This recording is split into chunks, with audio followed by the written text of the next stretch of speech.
All right. What is good, everyone? Looks like we got everything set up. I had to throw out my Twitch experiment last night because I did not set it up properly. So I got to set up the proper dual streaming when I remember how to do everything when it comes down to that because I forgot. But so yeah, if you were expecting to watch me on Twitch today, I'm sorry, but we're just back on YouTube for the most part. But anyway, what's good, everyone? OJ here. Welcome back. We are live with another PE Live coming at you, locked in, ready to go. I'm excited to talk about the latest video game news and more information, and talk about my experiences with the Pokemon Legends and my thoughts on various different gaming stuff that happened today, and kind of a thing with IGN. I wanted to kind of go over this because I thought about making a separate video on it, but I felt that making a separate video would seem like it's targeted instead of just making a live stream. Because like when you make a video, it seems far more targeting than just simply talking about it and then getting kind of feedback from the audience and stuff. So I thought about maybe doing that, and maybe I'll release it as a separate video blocked later, or cut up later. But I wanted to talk about how it seems, once again, because I like IGN. I like certain people that work there. You know what I'm saying? I'm a fan of, of Paris Snyder. I like Brian Altano. I like Casey. I got some friends there that are cool. They've let me on their show before, and I appreciate them. They've done some great stuff. And I'm just simply talking about some of the reviewers, not the people that I mentioned. Not everybody at the company, but just simply some of the stuff that I've been seeing with IGN when it comes to them almost somewhat normalizing and excusing $1,000 systems as that's the norm. Accept it. Go ahead, and it's fine. Even though I'm gonna mention it, but I'm gonna make a bigger deal about the Switch 2 price. I've seen more things about them talking about the Switch 2 price than I've seen them complain when it comes to the official reviews of $1,000 systems, or systems where you need like a PS Portal. For example, PS Portal, now it's different reviewers. I get it, it's different reviewers, but 8 out of 10 for PS Portal, 9 out of 10 for Xbox ROG Ally, 7 out of 10 for the Nintendo Switch 2, right? Only one of those companies didn't provide systems for early review. Or so I want to discuss some of the things that I'm seeing, some inconsistencies. Now, once again, it's just me taking a look. That doesn't mean everybody at IGN is corrupt and terrible and the worst thing in the world. Does not mean that. So let's get into the shout outs, and then we'll talk about some of the other stuff. All right, guys, let's go and let's get into that. Then we'll talk about some of the other stuff. Should be a lot of fun today. Okay, big love to Epic Globster and also Dior. Dior was here first, so shout outs to Dior, shout outs to Epic Globster. Appreciate you guys. Dan Lee is here, Justin, Caitlin and Justin, of course. Dan Lee, Epic, Globster, Viz, General Zamora. General Zamora was here as well. Shout outs, guys. Viz, almost 1 a.m. Sorry that I was supposed to stream a little bit earlier, but I kind of just ran long with my video today. I didn't get a chance to start working until 1 o'clock or something like that my time. So it took me a couple hours to get that video done. So I didn't really have too much time to kind of get ready for the stream and get the topics and all that. So that was unfortunate, but we'll be back on track tomorrow for JoJo Friday. What's up, Huddy? Welcome to the stream. Go live notifications are actually working for once. That's good that the live notifications are working, because they usually don't work. So they'll probably stop working at some point. So I'll take it for right now, though. I'll take it for right now. So yeah, good stuff. All right, Viz, what's good? Infernal Liking, happy Pokemon Day. Yeah, today's the actual official launch of Pokemon. Down out for 2 days, ripped D'Angelo, shaped my life. Hey, shout outs, Donovan. Yeah, definitely ripped the D'Angelo. Actually, quite a number.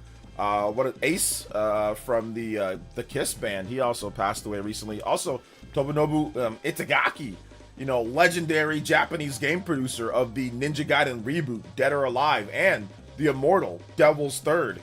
He also passed away recently too, and I liked Itagaki. Itagaki was a staple of us, growing up as a young adult back, 20, 30 years ago when the Ninja Gaiden reboot came out, or 20 plus years ago when the Ninja Gaiden reboot came out, and of course Dead or Alive, and You know, that fighting series, that was great. And once again, like, you know, what he tried to do with Devil's Third, man. And you know, it would be great if Nintendo actually honored Tomonobu Itagaki and said, we're going to release a special version of Devil's Third. You know what? Even if it was like a limited time release, we're going to do a special limited time release of Devil's Third. You guys can pick it up. Proceeds go to Itagaki's family. I think that would be awesome. I mean, they'd never do that, but I think that would be like the coolest thing ever. You know, because he really tried with that game. It just didn't work out, you know. What's up, Jazzy Jefferson? Definitely peeped out certain gaming press are very passive, talk about the prices for gaming devices outside of Nintendo. Yeah, I mean, there's other, you know, I saw somebody pointed that out on Twitter, and I saw, you know, John Lindman from Digital Foundry come out and say, oh, well, from what I've seen, a lot of people are kind of talking about that price point. So I do think it's a bit varied, or it's a bit mixed. But at the same time, I mean, I do think that when it comes to like IGN and certain media and certain people too, not all of a sudden $1,000 systems are okay. Not all of a sudden it's well worth it. And this goes back to what I said previously. This goes back to, if it's PC, then it's okay. It's worth it. It's no problem. Oh, well, free online, blah, blah, blah. You know, even though Switch Online is $20 a year. So you're literally, I mean, it's like, you're paying like $1 something a month if you just get the $20 tier. So like the online, paying for online isn't like a really, at least on Nintendo, it's not that big of a deal. Obviously it's a bigger deal on Xbox and PlayStation because it's $80 a year. So that's significantly higher than $20. I mean, that's 4 times the amount. But yeah, but anyway, the point is that there's definitely some discrepancies that I'm seeing, which we will get into. We will talk about some of those when it comes to what some people have said. Given those systems coverage time, hey OJ, hey, what's up, man? Welcome. Pokemon, they delivered delayed until tomorrow. Oh man, sorry to hear about that. Brand Smith, Tom Warren didn't feel meh about the Xbox ROG Ally like he did with the Switch 2. I thought from what I understand, Tom Warren did write up an actual critique of the Xbox ROG Ally 2. I know he first didn't feel that way about it, but I think in his review, I thought I saw something where he was like, this is not an Xbox, you know. I thought he did offer up some good critique. Now, I'm not here to say that the Xbox ROG Ally 2 isn't like a good piece of tech. Like, it's definitely a good piece of tech.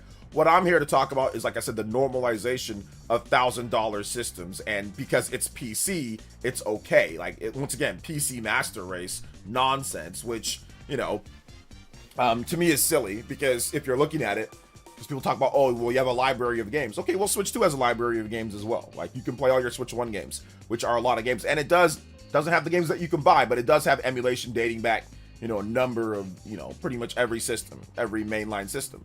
So if you're willing to do the NSO for it. So yeah, the problem that I have is like this belief, this, like, it's like I said, this like manifest destiny that since it's PC, it's okay. Because PC gamers, they've normalized spending $2,000, $3,000 on PCs and rigs and graphics cards, so it's okay. Now, once again, obviously these PC handheld thingies don't sell anywhere near as good as consoles or all that, but I'm talking about some of the media coverage. And like I said, if you look at the IGN's review of the Switch 2, they say the steep price, they say the hefty $450 to $500 is a hefty price to pay. And they did make they did make a little block talk about the elephant in the room with the price, but in the roundup, like when they give the score, they didn't talk about the price in that. With the Switch 2 in the roundup, like where the thing that everybody sees, like where they have the big score next to it, plus a little segment, like a little paragraph, they mentioned the steep price. They also wrote an article, I think right before the Switch 2 came out, bashing it for its price over and over, comparing it to portable PCs, and then never mentioning portable PCs price in there. So, like I said, like,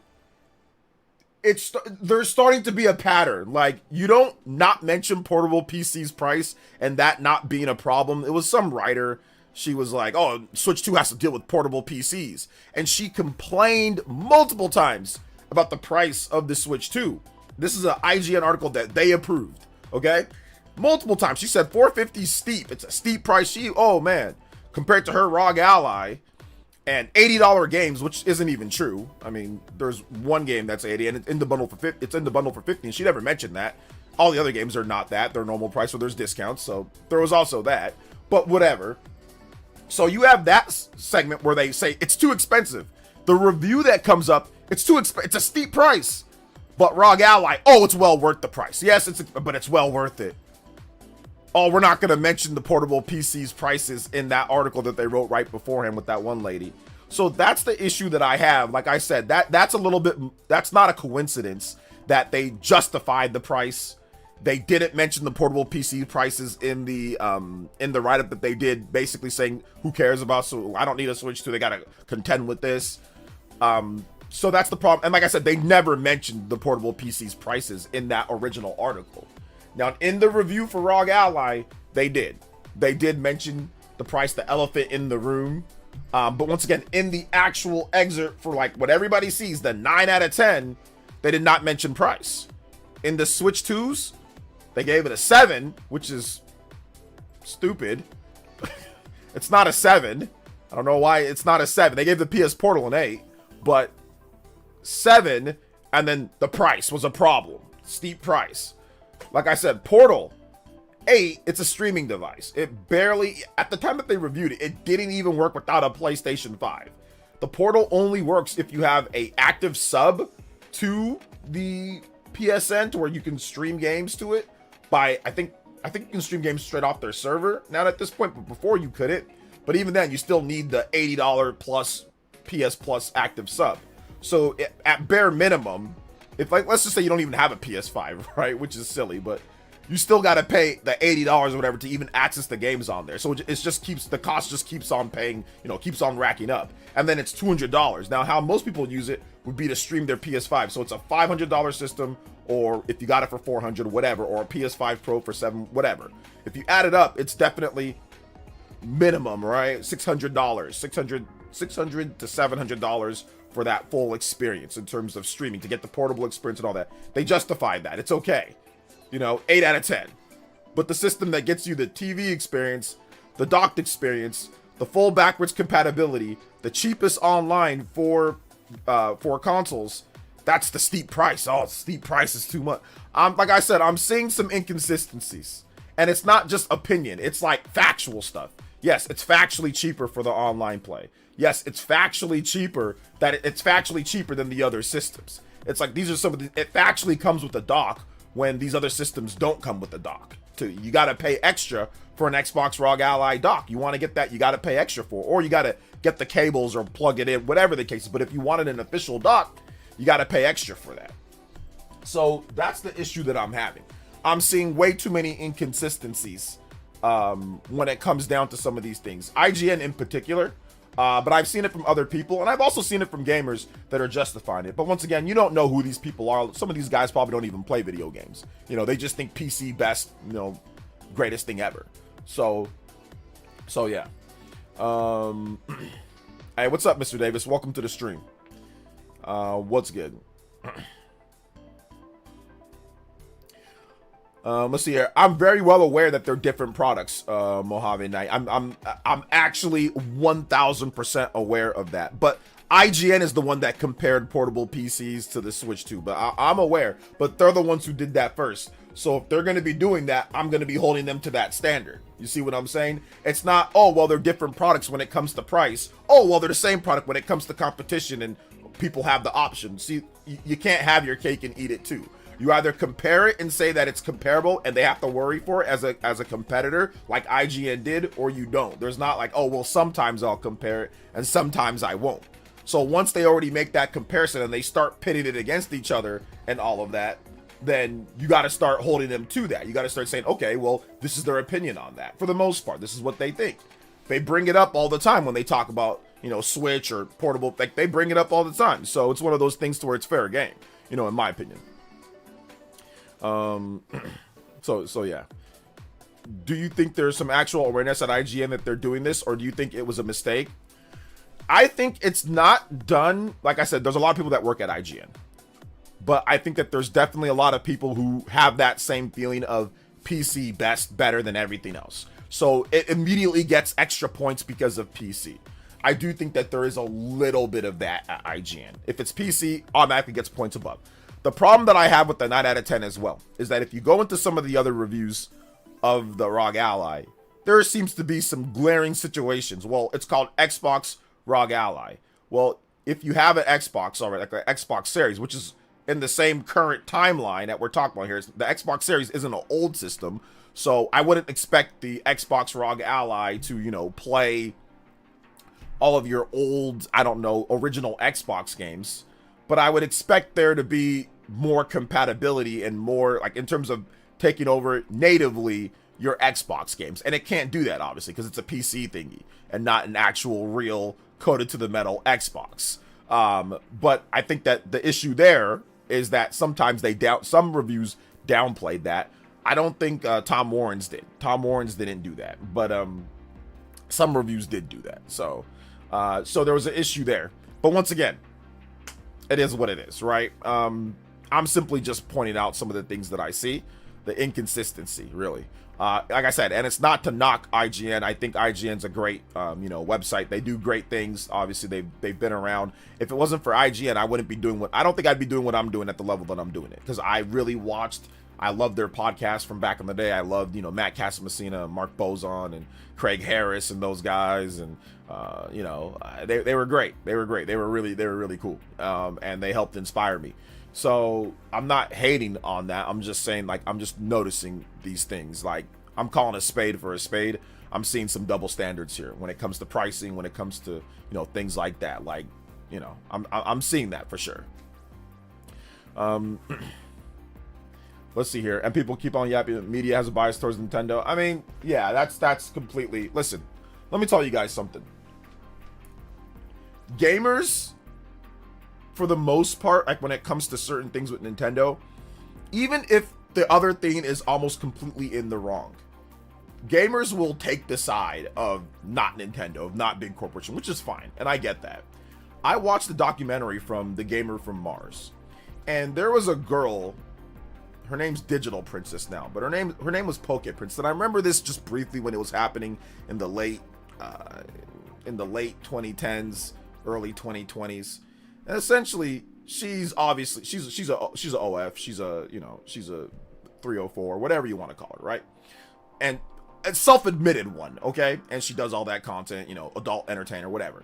This chick tried to copyright her name was Poke Princess. She tried to copyright the name Poke, like she owned it, okay? The Pokemon Company and Nintendo had no problem with her using that name until she tried to copyright it. And then they were like, are you insane? You're not gonna copyright that. Like, we already have, like, no, you're not gonna copyright that. Nintendo sued her and said, no, you're not gonna do that. And guess who gamers in the media sided with? By the way, this is a OF, adult content, like I said, whatever, right? And she had more controversies where she ended up leaving her son unattended and she was arrested and other stuff like that. But anyway, like, they sided with her, and people went and subscribed to her channel and subscribed to her OF, and I'm just like, and the Gamer from Mars is like, I can't believe people sided with her over this, because, like, he said that. He literally said that. He's like, this is silly, right? And this is a guy, Gamer from Mars. He has a million plus. He's not really a gaming channel anymore, but he always does some gaming. He used to be a gaming channel. He's been on He's an OG. He's been on YouTube since he was like a kid. So anyway, it was just funny. It doesn't matter if they're dead wrong. You know what I'm saying? Like, people are still just gonna side with not Nintendo on these things. Like I said, she's literally adult entertainer, OF, 304, whatever, and just saying all sorts of crazy stuff online with the name Poke Princess, by the way. She tries to copyright, trademark that name. And Nintendo and the Pokemon Company step in and say, absolutely not. Like, and then they sided with her. The media and everybody sided with her. It was crazy. Javon Perry with the $1.99 says, prediction, how many units would ZA sell all time? Legends Arceus sold around 15 million units plus or so, so I'm gonna go right around that amount or a little bit less. Thank you for the $2 dono, appreciate that. Dan Lee with the $1.99 says, let's get some Castlevania music. All right, I got you, man. Bloody Tears, thank you so much with the $2.99s. We have two. First, Ninja Blood. Let's go. And I forgot to do the animation, guys, because I was playing Pokemon. Thank you for the Thank you for the $1.99. We got a two-way tie at the top of the board between Javon Perry and Dan Lee. Anybody does $2 or more, you can type or pass up both of these fine young gentlemen. Appreciate you guys. Let's go. And also full combo rewards and effects in play today, guys. I know I started up late, but we will have a full 3-hour stream if we hit our goal. Let's go. Shout outs, guys. Appreciate that. Let's go. But yeah, turns out the car bed owners are Sims too. Yeah, like they were subscribing. They were angry that the media, obviously the like Kotaku and stuff, were like, "What's wrong with that? They should just allow her to have it." Like, man, people were, like I said, and this wasn't even that long ago. This was like 2018, 2019. So people are crazy, bro. People are like, it don't matter at the end of the day, you know. Some people are just gonna be like, no matter what, they're gonna side with just the person over a corp, which is okay. But at the same time, like, you can't be unreasonable about it. You know what I'm saying? Like, there's got to be like a reason, you know, for it. What's up, Dr. Birdie? Welcome. The Nintendo YouTubers have been way more consistent with all the positives and negatives with the consoles than the haters have. They say switch to IGN review so that they needed upgrade like an old phone, yet don't mention how the ROG Ally X is less of an upgrade than the previous version. Yeah, like I said, there's just some LP. There's just some inconsistencies. That's another one as well, you know? Which I don't mind. I think that's right to say that it was a needed upgrade. I do think that the Switch 2 was a needed upgrade. I just don't think that it's a 7 out of 10, you know? Oh, here we go! Cyber Taurus with the Star Platinum sponsored stream! Yo, okay. We talked about this before. Hashtag Pokemon ZA. We talked about this before. Cyber Taurus is sponsoring a stream along with B Queen for Pokemon Legends ZA. We've got a big stream. We're going to be playing for multiple hours coming up.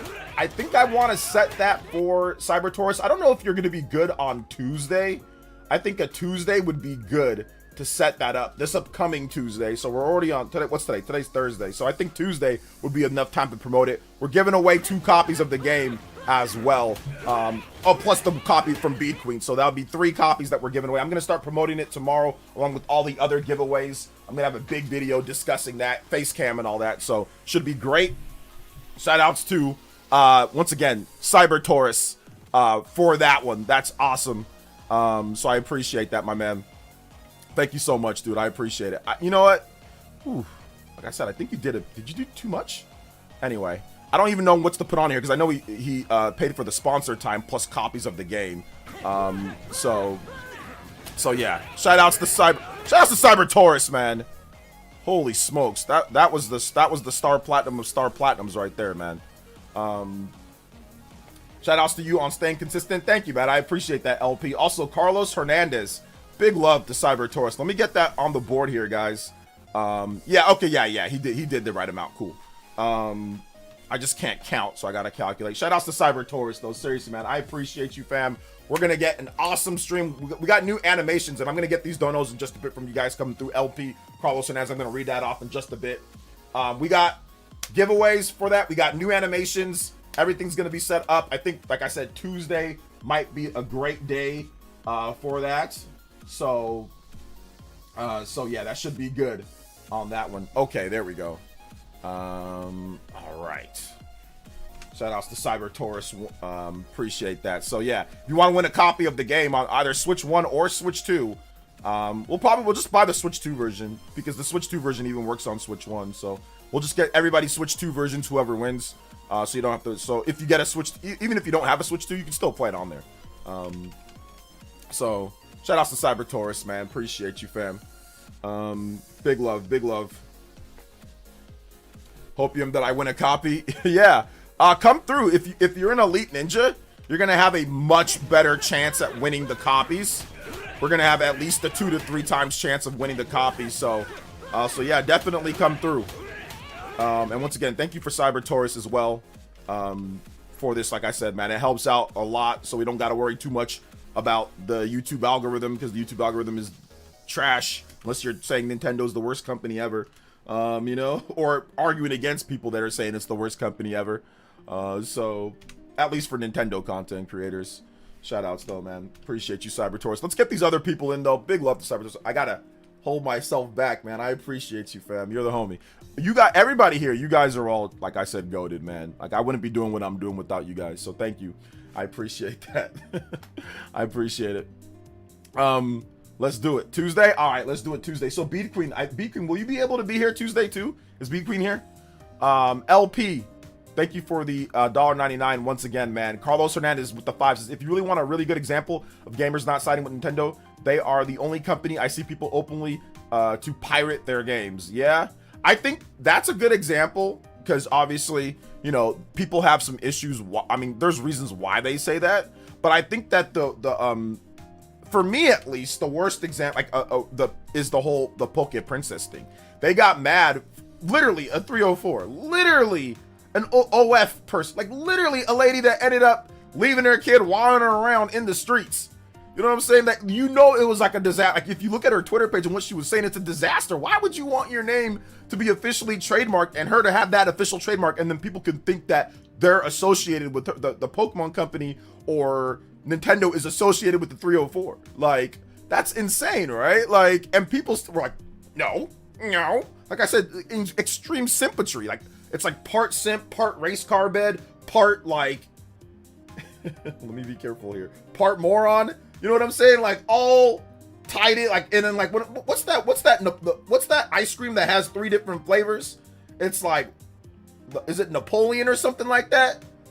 The white chocolate and the pink, you know, like it's literally like like that, man. These people are crazy. What's up, Beat Queen? Beat Queen, are you good for Tuesday? Let me know if you're good for Tuesday, Beat Queen. To do this Pokemon Legends ZA. Tried to calculate the tax also. Yeah, that's what I thought. It was a little bit too much. But thank you, man. I appreciate. I don't usually ask for tax. But thank you, man. I appreciate that. Shout outs to Beat Queen, OJ, Cybertaurus, and everyone involved in the Ninja Village giveaways. Thank you. Yeah, like I said, man, we'd be doing them, but they really boosted up to where it's possible on a pretty normal level here. Jumpmon with the $5 as well. Shout outs to Dan Lee. Shout outs to Jumpmon with the 5 says, what up? Been getting way too addicted to Emerald Rush and DK Bonanza. Also, what the F? 1K for a handheld. Also, play Emerald Rush credit song. All right, I got you. Emerald Rush. Emerald Rush credits thing. Thank you so much, Jumpmon, with the $5 dono coming through. Appreciate that, man. My day was good, party man. How was your day, man? What's my opinion on ZA? I think ZA is fun. The graphics are a bit crusty when it comes to the outside. The inside interiors are better, but the outside's a bit crusty. But the gameplay is fun. I do think that there should be a couple different quality of life features. I think that you should be able to toggle the lock on. I'm not sure if you can. I looked in the options. I didn't see it. But yeah, being able to toggle the lock on, like where if you press it once, it just locks on the Pokemon, then you have to press it again to unlock it. I think that would be nice instead of having to hold down the button. Considering it's a digital button and not a analog button. But yeah. So I mean, I think that's that. But so far, so good. The combat's fun. The performance is really good on Switch 2. The resolution isn't bad, so it's got a clean look to it. The models and all that. Obviously, voice acting would be great. So yeah, to me, it's like a solid 7/8 out of 10 so far. Story seems like it's gonna ramp up and get better as well. But yeah, I like the ZA Battle Royale night stuff. That's fun. I like the combat mechanics. So yeah, it's a solid game. Solid game. Yeah, there you go. Neapolitan or whatever ice cream. Let's see here. OJ giving off incel vibes? Never. How did I give off incel vibes? Let's see here. Did you miss my dono? I did miss your dono, Nick93. What happened there? I think it was coming all in at the same time. Yeah, you did it like right around the same time as Cybertaurus. My bad, brother. Let me go ahead and get that in there. Nick with the $1.99. Thank you, Nick93 with the $1.99. Says, I just bought something. Switch 2, baby. Oh, man, the Switch 2? Oh, that's going to be a solid number 2 system for you. When you're traveling or something like that, you're going to love it. Or even sometimes at home. Let's go. Switch 2 for Nick. Hey, there we go, baby. There we go. You got PlayStation. You got a PS5 Pro, right? PS5 Pro, Switch 2. Great combo, man. Great combo. Goated combo to me. Let's see here. Let's see here. Oh, he has kids? LOL. No, no. He meant Switch 2, baby, as in like, yo, Switch 2, baby? Let's go. That's something, if somebody says baby after something, you know that they're a little bit older. They're not like old, but you know that they're probably not like Gen Z or like Super Gen Z. You know that they're probably like at least like 29 and up. At least 29 and up. They're part of the gang now.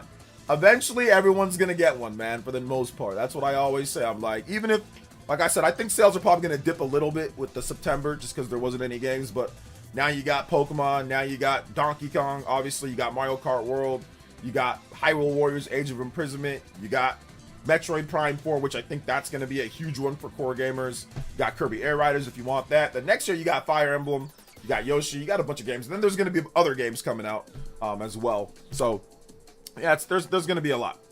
I had to unsubscribe from someone because I learned that person was a creep. Still bummed at that. Oh man, just say who it was, Dr. Birdie. I don't care. I don't care. Say who it is. Let's see. What's up, OJ? Cool to see you live streaming at 1 to 2 a.m. last night. Who you got winning tonight? Steelers are gonna win. I don't know who are they playing against. I didn't see the matchup. I don't really like that you have to be rank K to get Mega Stones online, but I'm good. Yeah, like the online stuff definitely annoying some people. I haven't been able to play the online at all, really. So, but I'm gonna try. I'm gonna try to play it. I'm gonna try to see if I can do it. Oh, Chibi. Oh yeah, I've heard all sorts of crazy stuff about that guy. Yeah, it's all good though, man. If you don't want to sub to him, that's okay. I think he'll be all right. Let's see. I've been trying out the XR glasses for Switch 2, play Mario Kart World and Silksong. Pretty cool experience. The glasses show how powerful Switch 2 can be. Man, you know what, 91 Gamer Boy, I'm not sure if I need to use glasses to see how powerful something can be, but I mean, if you want to use it and you feel like it enhances your experience, hey man, have at it. Have at it. Let's see here. I'll get one next year or when the next Zelda comes out. Yeah, you'll probably get one next year then, before the next Zelda, because Zelda just came out in 2023, so I doubt they're going to have a new Zelda game ready in 2 years. That just seems impossible. At least unless it's like the next big major Zelda. Now, will they have like a remake or a re-release? Yeah, sure. They could probably have something like that ready to go. Like a Twilight Princess or like a Wind Waker HD and put them together like in a bundle or something. Yeah, I can see that happening. Or like a smaller, like a 2D Zelda remake, like Oracle of Ages or Seasons or something. Yeah, I can see that, but not a big brand new Zelda. Steelers and Bengals. Oh yeah, picking the Steelers because the Bengals, they're trash, man. They traded for Joe who was it? Joe Flacco. That dude's worse than the quarterback that they got. So yeah, they're cooked. They're cooked because that backup quarterback situation is bad. Let's see here. It was all right staying busy. Don't have to do on-call starting January, so it's a good stress relief. Yeah. Seems like on-call gives you nightmares, party man. It seems like on-call seems to be like the worst. It seems to be like the worst thing that can happen to you at your job. So yeah. Joe Flacco versus Aaron Rodgers, battle of the unks. Yeah, I saw that on Twitter. The NFL said the tweet. Yo, what's up, MUFC? Just tuning in. I'm doing good, man. Yeah, Nick got a Switch 2. Anybody else recently got a Switch 2? We'll get you guys, anybody that recently got one, we'll get you a combo breaker. So if you recently got one within the last, like, let's just say week or so, let me know in the chat and we'll get you a combo breaker. You know, we'll get you a little shout out. Justin says, I will say you should try to soon before people beat the game and make winning impossible. I was able to get to rank K in 30 minutes right now. Oh, okay. When people have not, okay, yeah, because like later they're gonna have all the, like, you know, strong Pokemon. Is it skill-based matchmaking though? If it's skill-based, then it's gonna put you against people that are also, you know, low rank. But yeah, we'll see. Yeah, I should probably try it. But I mean, I don't have enough good Pokemon yet. All my Pokemon are kind of garbage, so I need to at least level them up a little bit. That's because my on-call usually sucks. Legit, most times it does. So like, take me through like a day like of your on-call. Like, why is it bad? Like, what makes it not good? You know. I went shopping today, picked up Pokemon ZA, got Ghost of Tsushima Director's Cut for $30. Ooh, good price on that one. And the new PS5 controller. Funny thing is about the controllers, it's the same type as my PS4 controller. Same type as your PS4 controller. Well, no, the DualSense controller is definitely a better than the. Do you mean like you got like a third-party controller for the PS5? Because the DualSense is definitely not the same as The DualSense is not the same as the DualShock 4. Hey, bro, I'm getting Switch 2 tomorrow. Nice, tomorrow. What are you picking up? You picking up Pokemon ZA bundle? You picking up Mario Kart World bundle? You picking up just by itself? Just the system by itself for $450? Yeah, Joe Burrow being hurt. Pretty much the whole... I mean, they got incredible receivers, too. But that's the difference in coaching, though. You know what I'm saying? That's the difference in coaching. Like, that's the difference in coaching. That's the difference in not having a solid backup plan. Like, I'm not sure why the Browns... Or not the Browns. The Bengals did not have a solid backup plan. Why don't you get a better backup? You know, Joe Burrow is injury prone. He gets hurt almost like every year he's hurt. Like, the Niners realized that after the first time that they went to the Super Bowl with... Or no, not the first time.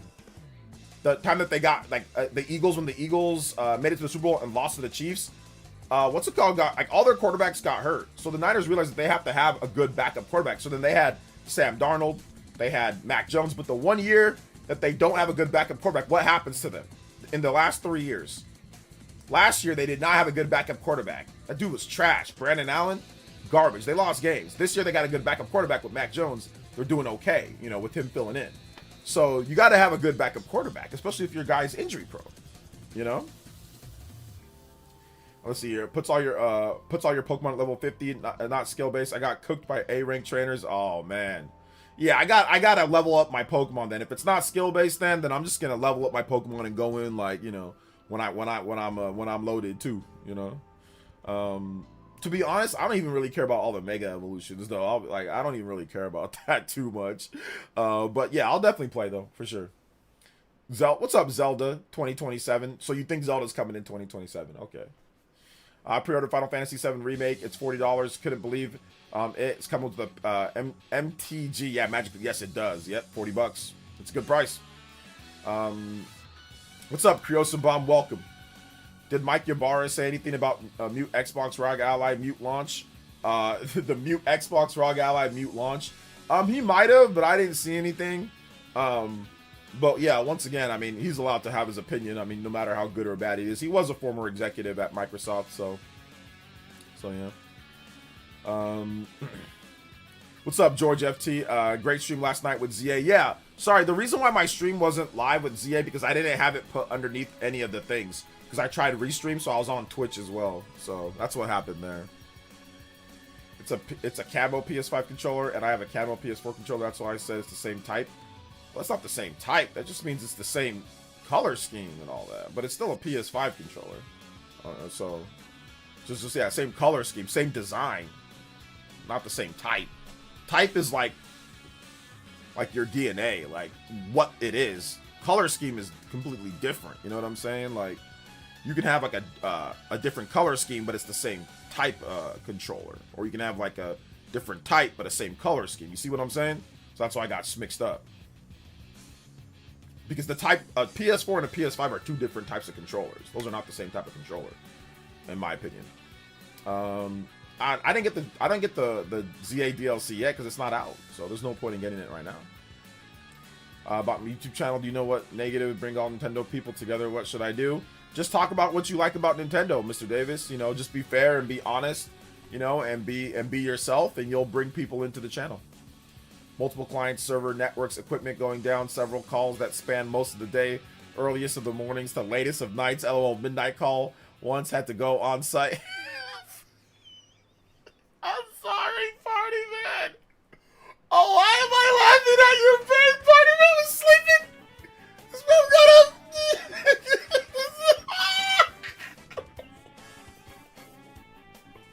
Oh no! Oh my god! Party Man sleeping thinking about Smash 6. All of a sudden, Party Man wake up. Oh my gosh! I'm so sorry, man. Dan Gonzalez with the $5 with the $1 dono. The DLC is out. OJ, the DLC's not out. That mega dimension or whatever that is, the $30 DLC, that's not out. You can't play it right now. Shout outs though, Dane. Thank you for the $. It says, just finished the last Oath of Unseen challenge on Hades. 2 was pretty tough, super satisfied, and I finished it just in time to start up ZAA. There you go. Oh my gosh, dude, that's crazy. This man probably just This man was like, "You've got to be kidding me! You've got." This man had to go on site, took the toolbox and the hard hat. Oh my gosh. Party man showing up like Julius from Everybody Hates Chris. With the whole body, the whole suit though.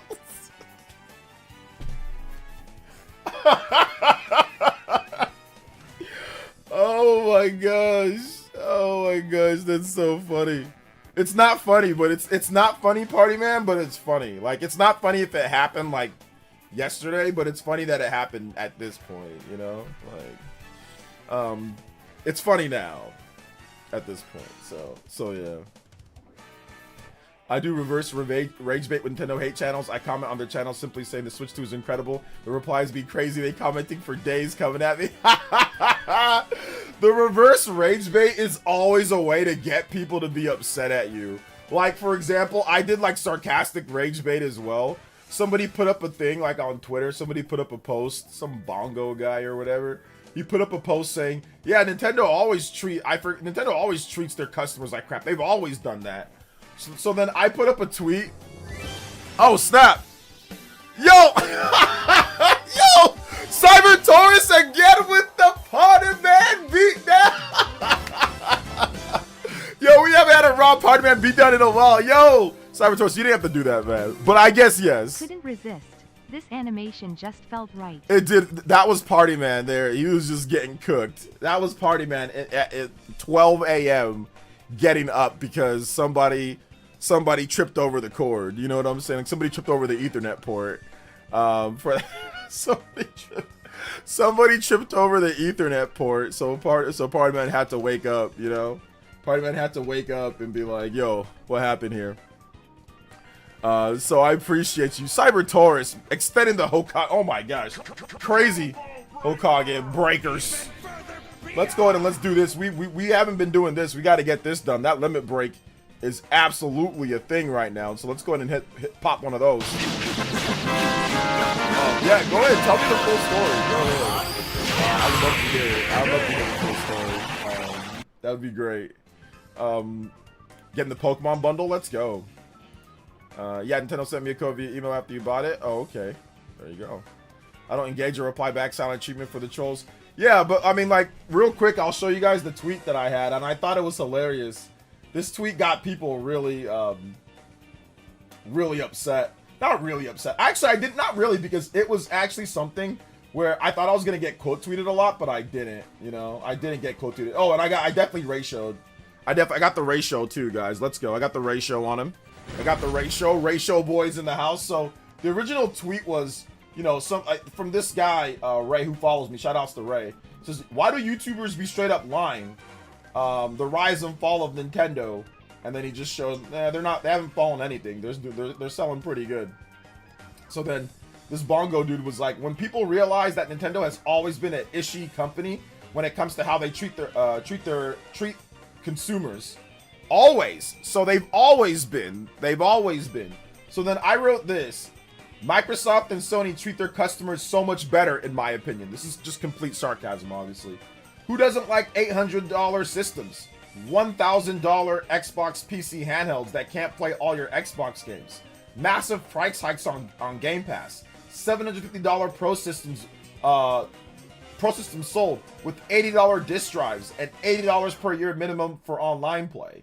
So my tweet here wasn't to highlight that Nintendo's better than anybody else. They're not. My tweet here highlighted that all these companies are the same. They are multi-billion-dollar companies that are in it for profit. And they're going to do a lot of things over the course of time, over the course of forever, where people don't like. They all treat their consumers bad, if that's the case. You know what I'm saying? They all do, because they all do things that we don't like as a consumer, and you have the option to buy it or not, but they do a bunch of things that we like. Microsoft, Sony, and Nintendo all do things that we like. You support things that you like, you don't support the things that you don't like. You know, that's how it is. That's how it is with every single company. Pretty much every company that makes products. That's just how it is, especially in tech. So my point wasn't to defend and say Nintendo doesn't do anything, you know, wrong. My point was to point out they're all the same. You know, like I said, I didn't get quote tweeted to oblivion by people, so I know that what I said was right, or people can't. There's no real argument against what I said. What I said was correct. You know, so yeah. But that was the whole point that I was trying to, like, you know, that I was trying to make. Limit break, let's go. Shout outs also. Thank you, Switch, for the big 50 once again. Cyber Taurus, let's go, man. I appreciate that. Holy smokes. We are combo breaking all over the place. Let's go. And further than beyond. And further. Goku in the house. I'm happy with the Falcons win over the Bills. Hopefully they can keep up. Yeah, that was a pretty good win by the Falcons. I went to Best Buy to pick up ZA copy, and there was a line of people waiting before the store just to open to get ZA Switch 2 bundle on top of the people for the game as well. Yeah, I actually went to my midnight launch Epic Lobster, and there was about 100 people or so at the midnight launch, which I think probably more people trickled in after. I was in the one of the first groupings. I was number 18, so I was in like one of the first groupings to go in. They were doing it by tens, so I think, yeah, it went all the way back to like people that had like number 100 plus. So I think, so yeah, it was pretty good. It was pretty good. Pretty good launch for ZA. Let's see here.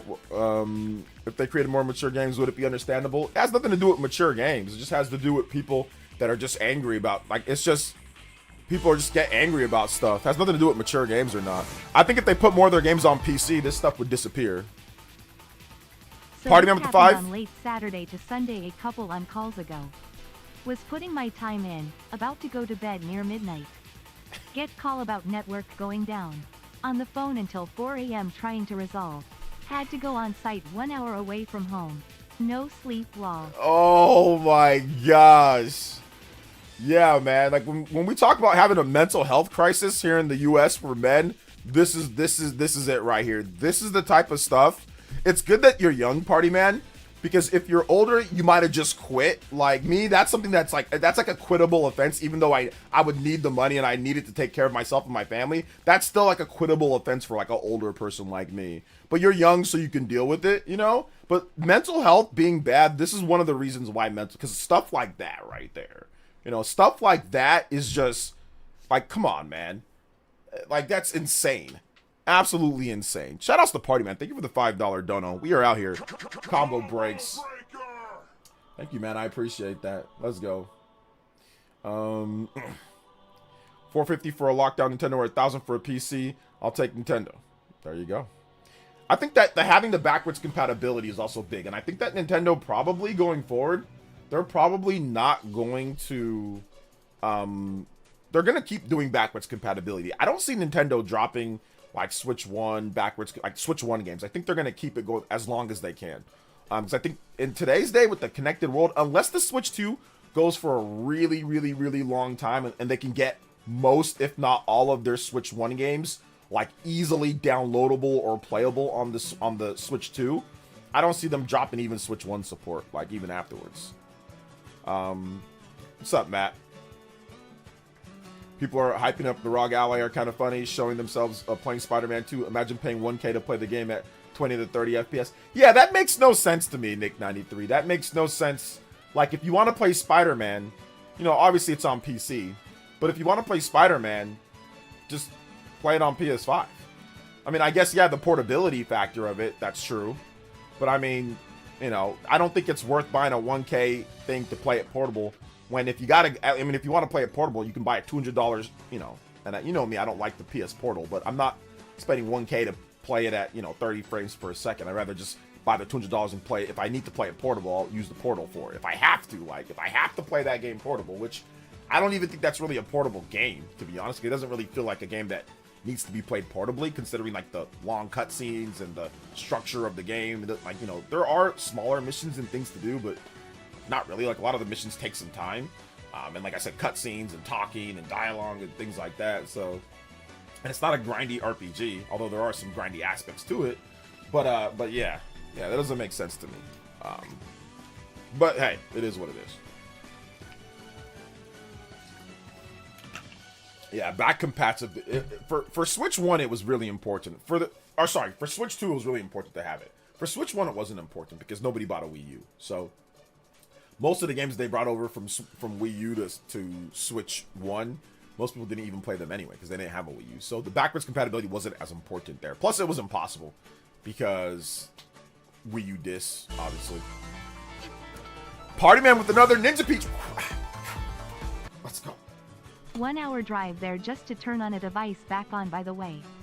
The people were on site and capable of doing, but they were too scared when I tried talking them on the phone. Didn't get home until 7 a.m. Barely got sleep after before getting more calls Sunday LMAO. Yeah, like I said, that's definitely the depression alley right there. Man, crazy. You have to go out there, drive out there, use your, and you don't got a company vehicle either, so it makes it even worse. It's on your, you put the miles on your car, right? So, gosh, sucks, man. I'm sorry to hear about that, brother. What's up, OJ? Exchanged my ZA bundle because the box was torn up and download code was missing, but out the game was already pre-installed on the Switch afterwards. Oh, okay. It was already I thought it's a code. Mario Kart came with the code. Shouldn't be pre-installed. Yeah. We'll see. With how niche these PC handhelds are and anyone actually talking about them is simply a loud minority. Yes, but like I said, Huddy, I agree. But when I'm talking about major media covering it and the inconsistencies that I see when they bring it up to Switch 2. You know, a lot of them don't compare it to PlayStation or Xbox because it's obviously those are stationary systems. Outside of them saying it's not an Xbox because I can't play my Xbox like Series X, like all my Xbox Series X games, unless it's an Xbox on PC or like a Play Anywhere title. So I think I'm just kind of pointing out that, like from the major, like I said, IGN, certain major websites. Not everybody though, not everybody. So what's up, Gene Chat? Yeah, just tuning in. Yeah, happy Pokemon release day. Yeah, it's been good. It's been pretty fun. Some people are literally scared to even touch technology for some reason. Yeah, some people are. Pokemon Trainer uploaded a video saying he isn't buying Legends ZA. Pokemon Trainer? Is that his name? His name is Pokemon Trainer. This isn't an airport. No need to announce the departure. It's Pokemon Trainer. He's like a channel. Yeah, he doesn't have to buy it. I mean, if he doesn't want to buy it, you don't need to buy it. We get people saying that all the time. Like they're not going to buy Pokemon like Scarlet and Violet. People bought it anyway. So, yeah. Nintendo changed it because too many people were stealing the download codes, or so I was told. Oh, they changed it. Okay, interesting. Because, the reason why I say that's interesting, because the what's it called? I thought they would already be printed. You know, these would already be like, you know, but I guess these ones are newer, I guess, right? But yeah, having it pre-installed is definitely good so people can't steal the codes and then put it back and then return it, you know, and take the game. So yeah, that seems like very likely for people to do that, you know. I actually thought my DualSense was a DualShock because they look exact same. If you look at them more closely, you can tell some bigger differences with the controllers, but yeah, it's similar. Saw someone on IGN hyping up 1K ROG Ally, the same guy complaining about PS5 Pro price. Can't take him serious? No, you can't. I think the biggest reason why people do that, though, I think the reason why I see people do that is because, like I said, they value PC more than they value consoles, right? The free online, the open hardware, emulation, stealing games, things like that. So, to a degree, there's definitely some justification for it, like some, at least in their eyes. Like, I can understand, like, okay, here's why they're going this route. But once again, I think the biggest problem for me when I say this is that you still need to be consistent in what you're getting. If you're gonna name all those advantages of it, you gotta name the disadvantages. Okay, you gotta deal with PC updates all the time, even more than PlayStation, Xbox, and Nintendo. You gotta deal with the drivers and the stuff like that. You gotta deal with sometimes the glitchy hardware, which people have been reporting about that when it comes to PC handhelds. You gotta deal with, once again, it being a PC handheld, so everything not actually being optimized for it, and you having to tinker with a number of things. So you have to talk about the disadvantages as well. Okay, you want to dock it up to the TV? Okay, you gotta hook it up. It's gonna be a little bit weird. It's not gonna be as seamless as a console or even a Switch 2 to dock up or hook up to a TV.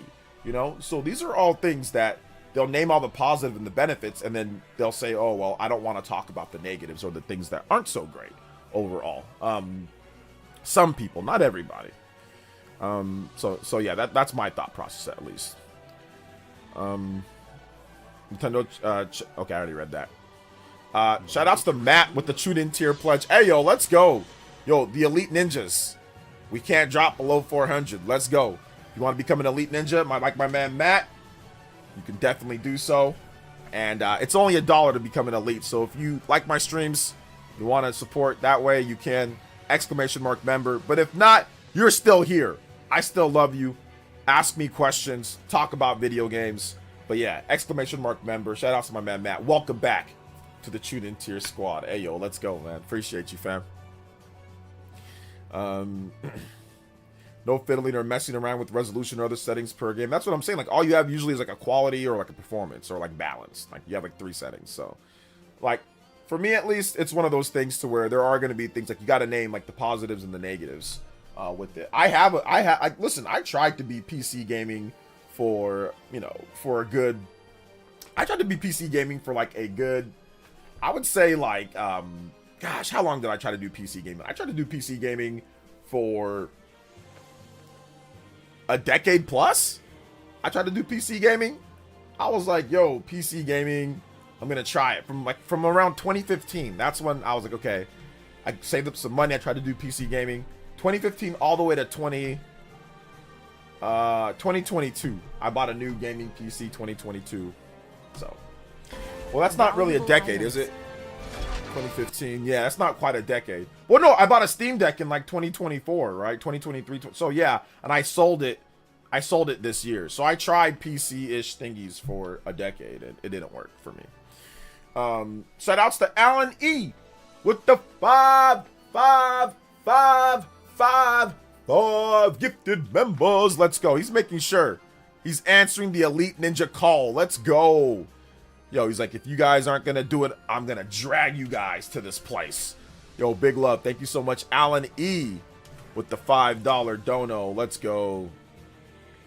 Big love, man. Alan, if you guys have more questions, like I said, feel free to tag me. Anybody does 5 or more gifts, you can beat out my man Alan, or time up on the board. J Views, Darius Hines, Daryl Zone, Starlactic, Nintendork as well. All of them getting memberships. Let's go. Appreciate that. Let's go. The only thing I miss with PC gaming is real-time strategy games. Oh yeah, the real-time strategy games are pretty good. That's true. You got it. I gotta call a spade on that one. Real-time strategy games are pretty good. I'm gonna play this game right here too. I'm gonna have that on in the background. Yeah, that's true though. That's true. The real-time strategy stuff is pretty good. I used to be into, believe it or not, I used to be into real-time strategy games. I used to play Command & Conquer like on the PS1, and it was weird, but I still played it. Have to give Russ Vandy for his ROG Ally X versus Switch 2 comparison. He went over the advantage and disadvantage of both systems. Okay, yeah, that's good. Shout outs to the real people that are actually like doing the real, you know, good comparisons of the two systems and all of that. So yeah, shout outs. What's up, Devon's Art? Welcome to the stream. What's up, Mata? I don't get what I don't get about PC gaming is how expensive it is. How is it about having the most powerful hardware, but 3 years and it's outdated and you end up running games on medium settings? I mean, that's because PC gaming just advances so much faster than like console gaming. But yeah, me, like, I'm tired of the rat race though, you know? Like, I don't care about having the strongest hardware, because it's like, don't get me wrong, like, I love gaming and all that, but it's not like that serious. Like, I don't need to say I have the strongest everything in the world, and I don't need to play games with the, like, I just need the game to be fun, because I've already played games with the best frame rates and all. I've done all that, and don't get me wrong, I like good frame rates, but I want the game to be fun.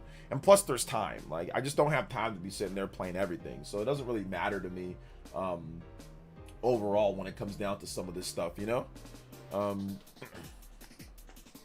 Yeah, another problem with portable PCs is the amount of time, you know, like they come out way too frequently. Like, so it's like you buy a portable PC and then like by the next couple of years they put out a new model and you're like, what? You know, so I could have just saved my money and bought that one. So like, to me, it just became like I said, the rat race. I don't want to constantly have to, you know, be worried about that. So So yeah, that's my thing. That's my thing at least, you know.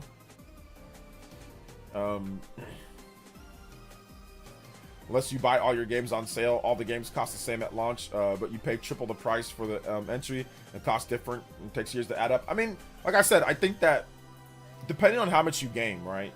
For me, the problem, it's not obviously like the money to play, it's the time.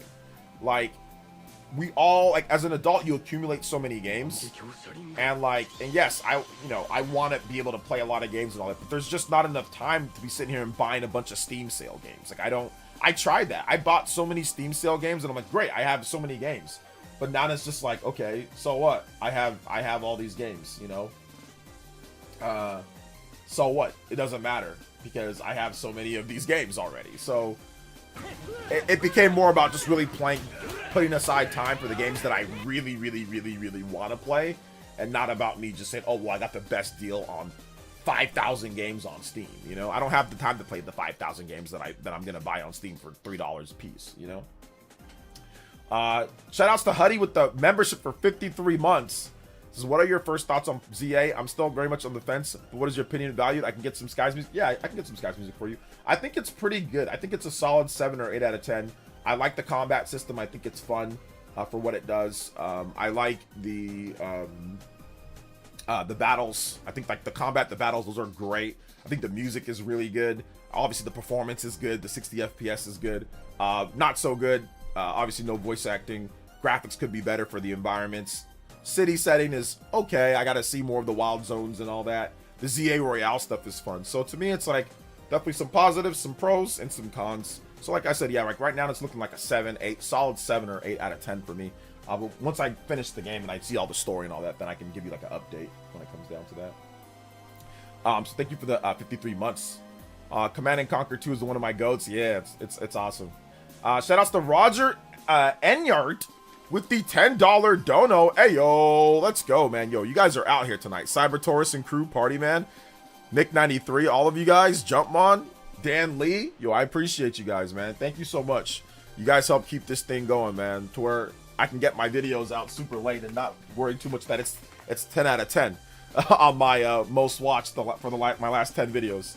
I appreciate you guys. I'm an all-around gamer. PC, Nintendo, PlayStation, Game Pass, not any more money.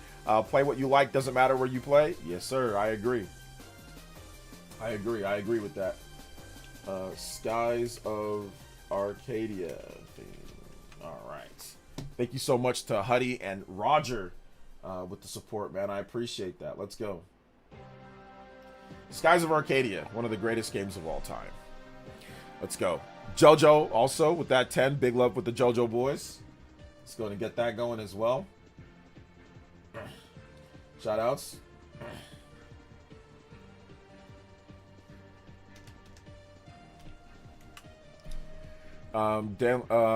Let's see here. What's up, OJ? Hope you're doing well. I'm doing really good, Mark. How are you? It's Pokemon. People are buying it no matter what. Yeah, people are gonna buy it regardless. For the most part, most people, as long as it does enough, people are gonna buy it. Like if the gameplay is fun, people are gonna buy it. It can have bad graphics. It can have, you know, some bugs or glitches. As long as the gameplay is fun, people are gonna buy it.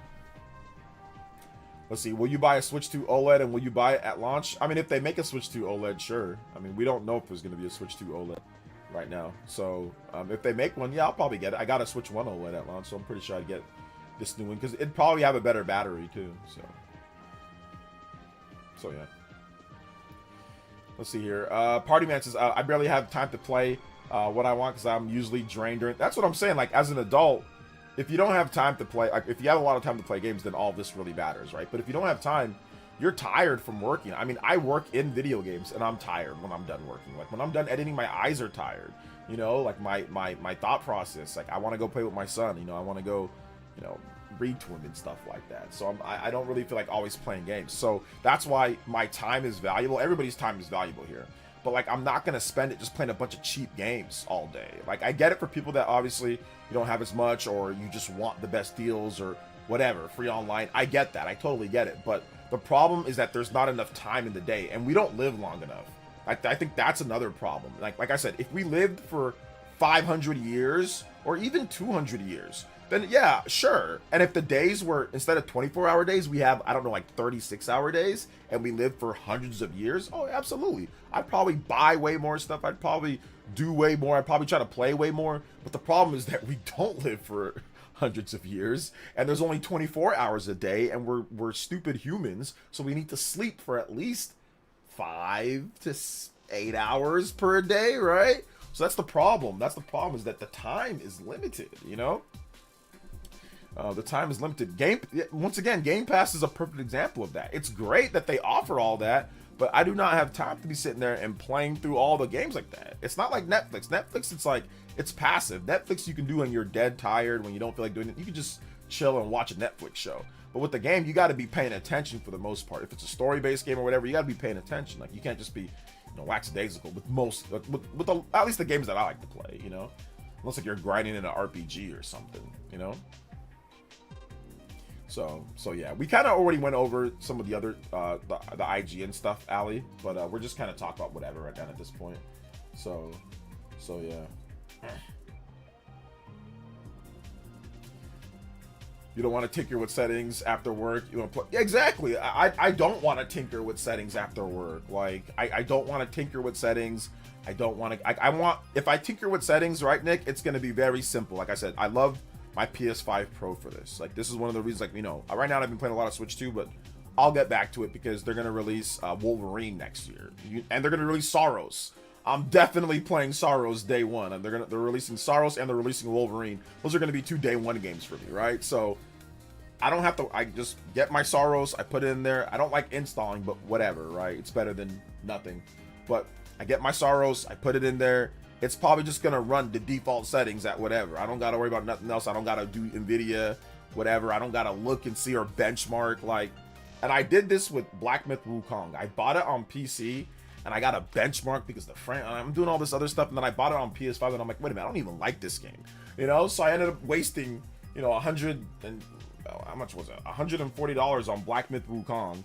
I don't even like the game that much, but I tinkered with it. But I mean, if I was to play a copy of it, it'd probably be the PS5 version. But yeah, I just don't feel like doing that anymore. I think that is also like the thing where I kind of just stopped like being PC stuff. It's like the Black Myth Wukong stuff was just like I said, for me, I didn't feel like tinkering and benchmarking and seeing like where I can run it, because I didn't know. It's like I put it at like, the automatic optimized settings, and like the frame rate was kind of janky on my PC, so I'm like, okay, so now I got to go in and like benchmark and run tests and stuff, So yeah. OJ, a few more weeks till age of imprisonment. 2 weeks till age of imprisonment. 2 weeks exactly till age of imprisonment, if I'm not correct. Yep, 2 weeks. 3 weeks. 3 weeks till age of imprisonment, which is going to be great. Y'all sitting there with nothing to play right now? Sitting there with nothing to play? Nobody said that, Commander DMB. We got too much to play. Got too much. Thoughts on Shinobi for Switch? I haven't played it enough. I did play the demo. It's good.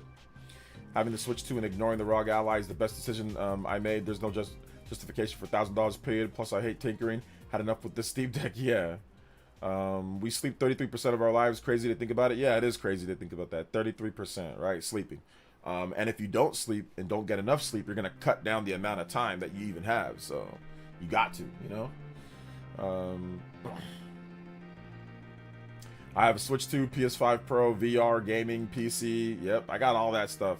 Well, I don't have a PC handheld anymore, but I have 2 VR headsets. I got to give one to my brother though next time he comes here. I'm gonna give him one. So yeah, I gotta give him one when it comes to that. Yeah, the Steelers are just running all over the Bengals right now. Oh, there's a flag though, holding. 50 hours into Ghost, and I'm only halfway done. Oh man, you're going through the gambit on that one. That's called the ringer. Going through the ringer on that one, man. I like it. I like it a lot. Oh no, Commander's back. On the verge of 100%ing Silk Song. This year's been amazing for games. Hey, there you go, man. On the verge of 100%ing Silk Song. Yes, sir. I like it. Switch 2 portable to dock in seconds. Is it even seconds? Yeah, it's probably a couple seconds, right? Love having that option. Sometimes the couch, sometimes docked. Amazing. Yep. I have to have that because, you know, my boy is inside. He got his own room, and I took all my video game stuff out of his room and kept it inside my office here. So I can't play inside his room unless I have a portable system. So Switch 2 works. Switch 2 works for me in that type of way overall. So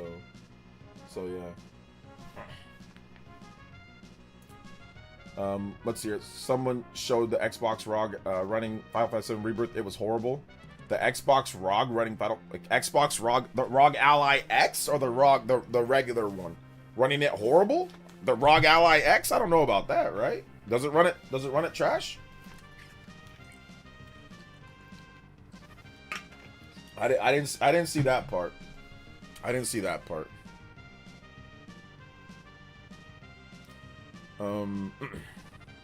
So yeah. Let's see, y'all Switch 2s are collecting dust right now, just admit it. Pokemon Legends ZA just came out. Why would it be collecting dust? That doesn't make any sense.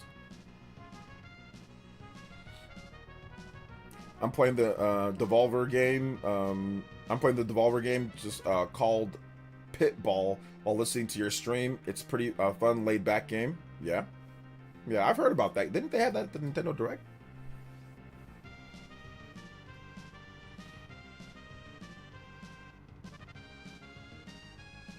Party Man says, I play my Switch 2 almost every day. I pretty much play it every day whenever I get the opportunity, even if it's just for a little bit. But over the last couple months, we've gotten Silksong, we've gotten Trails in the Sky, we've gotten Star Wars, we've gotten, obviously, Pokemon Legends ZA just came out, Donkey Kong Bonanza. I mean, obviously, there's been a ton of different games. So for me, there's been plenty to play. And also Hades 2 recently came out as well. So I've been playing all of those.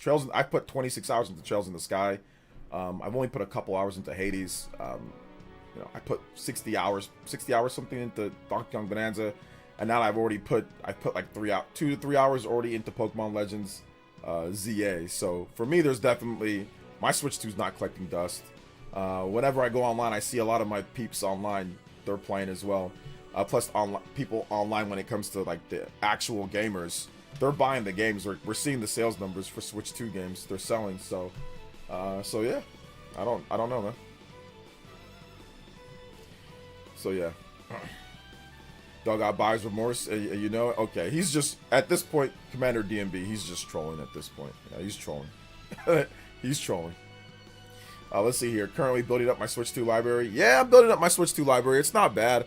I need to get some more stuff, but it's not bad. I got where are all my games at? I think all of them are here, but these aren't all of them. But some of these are Switch 1 games, though. Gonna play some Xenoblade soon. So many games. Oh, yeah, Xenoblade. So I got Pokemon Legends ZA. That one just came out, so that's good. I'm just gonna go... I got Mario Galaxy. There's a Switch 2 update, but are we... I don't know if we're counting this as a Switch 2 game or a Switch 1 game. I'm playing it on Switch 2, though, so Switch 2 game, sure.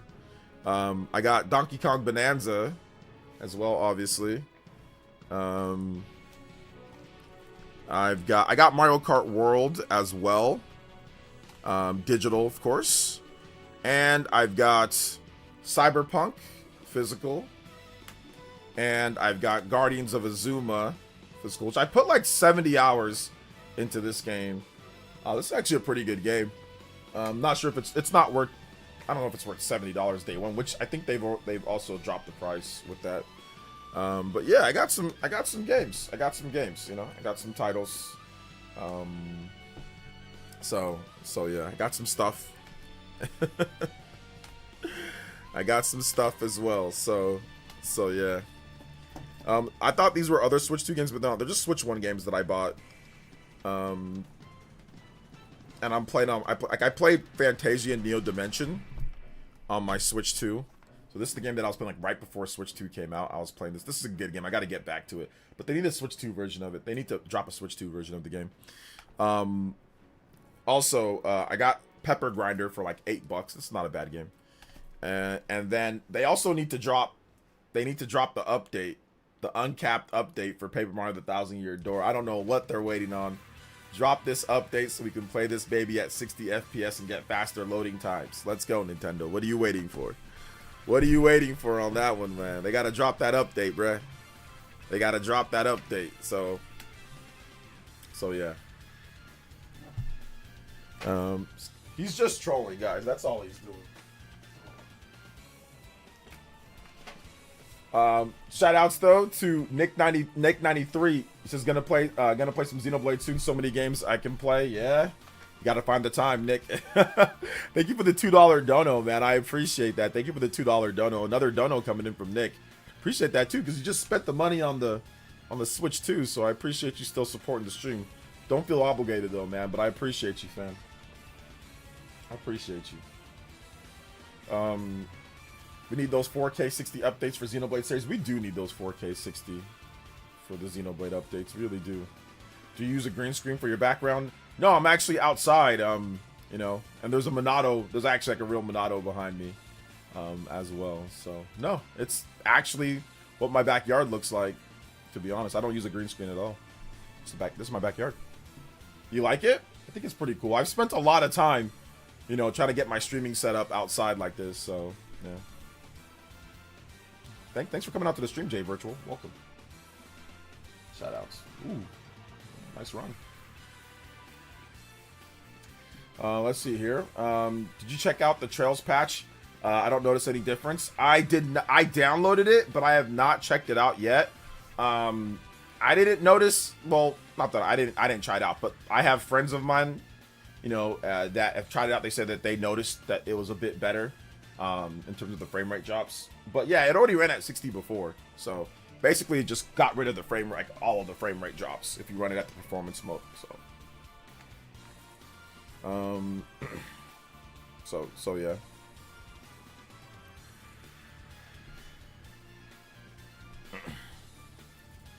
So I really hope actually free updates for a lot of these the lore of these games. I would not like to see more Switch 2 editions. That might be the case. We're definitely gonna get more Switch 2 editions of games, depending if they want to actually make extra content or not. Because you have to remember, like, when they update a game, there's no new content. Usually there's no new content. But if they just want to if they update a game, there's no new content. If they do a Switch 2 edition, they usually add content. So if they have ideas for content and development, it's going to be a Switch 2 edition. If they just don't and just want to just put out an update, they'll just do that. But those take time and resources. A lot of people think that it's just a port button. It's not. So they actually have to, like, if you want like the Pokemon update, for example, or the Echoes of Wisdom, those are almost like low-end remasters, like low-end free remasters. Like Digital Foundry even stated that themselves. Like they said, this is like a low-key, like, actual remaster, you know, especially with Echoes of Wisdom. So yeah. So it takes time for sure. I got a Master Sword in the Stone being pulled on a Guardian talking shit about it. Listen, it's the truth, man. It's the truth. This is my backyard, baby. My backyard. Let's go. Oh my god. Smoked. Goodness gracious. Be Nintendo ambassador, maybe put the idea in Nintendo mind. If you have POC, contact Nintendo. Nintendo of America doesn't choose what games get like updates. Nintendo of America is a marketing company. They don't choose the games that get updates, guys. That's Nintendo in Japan. So that's Furukawa. That's Koizumi. There's nothing that I can do when it comes to that. Those people do that. They make the call on those games and all that. So yeah, nothing that like Nintendo of America just handles review codes, marketing, and pricing. They don't handle actual development of games, you know? So yeah.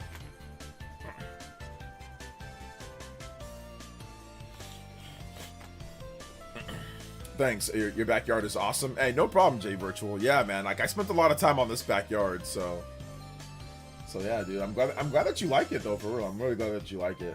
It's a cool backyard. I got the sound system and everything hooked up. You know, like I said, the Monado going. It's nice day outside today, man. It really is. Sometimes it gets a little cold, especially during the winter, but for the most part, it's pretty cool. Yeah, it's pretty good. California's nice.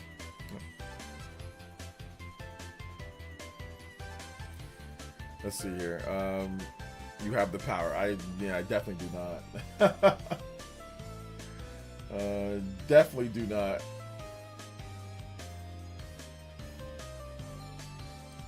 Loki jealous in the backyard. There you go. I'm not reading your story, Commander DMV. I'm not reading your story, man. I appreciate you though, fam. I appreciate you. But you're just saying a bunch of stuff. So, like I said, I'm not reading it, man. I'm not doing that, man. Oh, he still caught it. Yo, that's crazy. Can you tell Nintendo to stop being stingy and drop the overpriced Mario Kart World DLC? I know, seriously, once it comes out. As soon as the DLC comes out. It costs to get the full experience. It costs $190. Oh, they'll add the price of the system? If you want to get the full experience, it costs $500. Plus the online. So then that means it's more like $520. That's what they do. Like, Nintendo's the only company where they add the cost of the system, they add the cost of the online, they add the cost of walking to the store, they add the cost of shoes, they add the cost of clothes, they add the cost of electricity, they add the cost of the lights, they add the cost of everything. Microsoft and Sony, they never add the cost. You don't add the cost of the TV. You don't add the cost of the power. You don't add the cost of all of the online, but when they'll add the cost of everything, then make a video. $130 for Pokemon. Like, that's, like I said, Nintendo's the only company where that is not a thing for any other company. That is not a thing. So yeah, it's not a thing at all.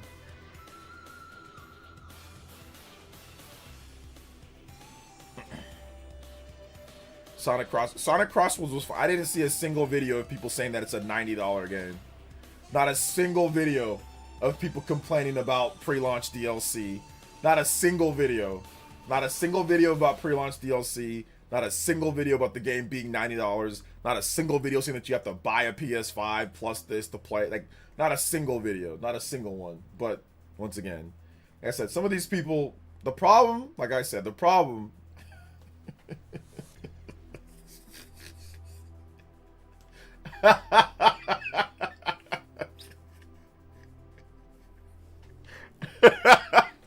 Oh man, yeah, there's a problem for sure with some people that are online. Oh man, there's definitely a problem.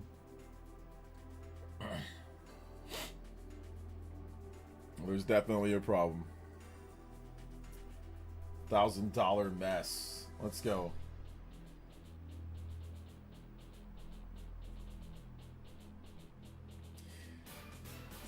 It is what it is. No one should be complaining about price if they bought the Microsoft PC handheld that runs horrible. I need to see that thing with the whole situation. I need to see that. I need to see that.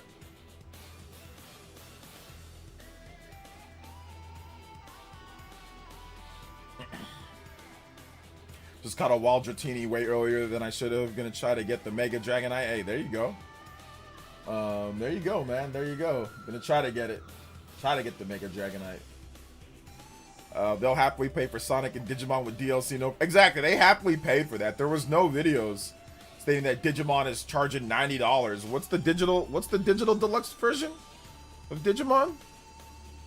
Digimon on digital. Digimon Time Stranger. Digimon Time Stranger on Steam. Digital deluxe version of Time Stranger on Steam. $100 on PS5. $100 for the PS5. You can get the standard edition for $70. You can get the digital deluxe edition for $99, which it has a season pass, by the way.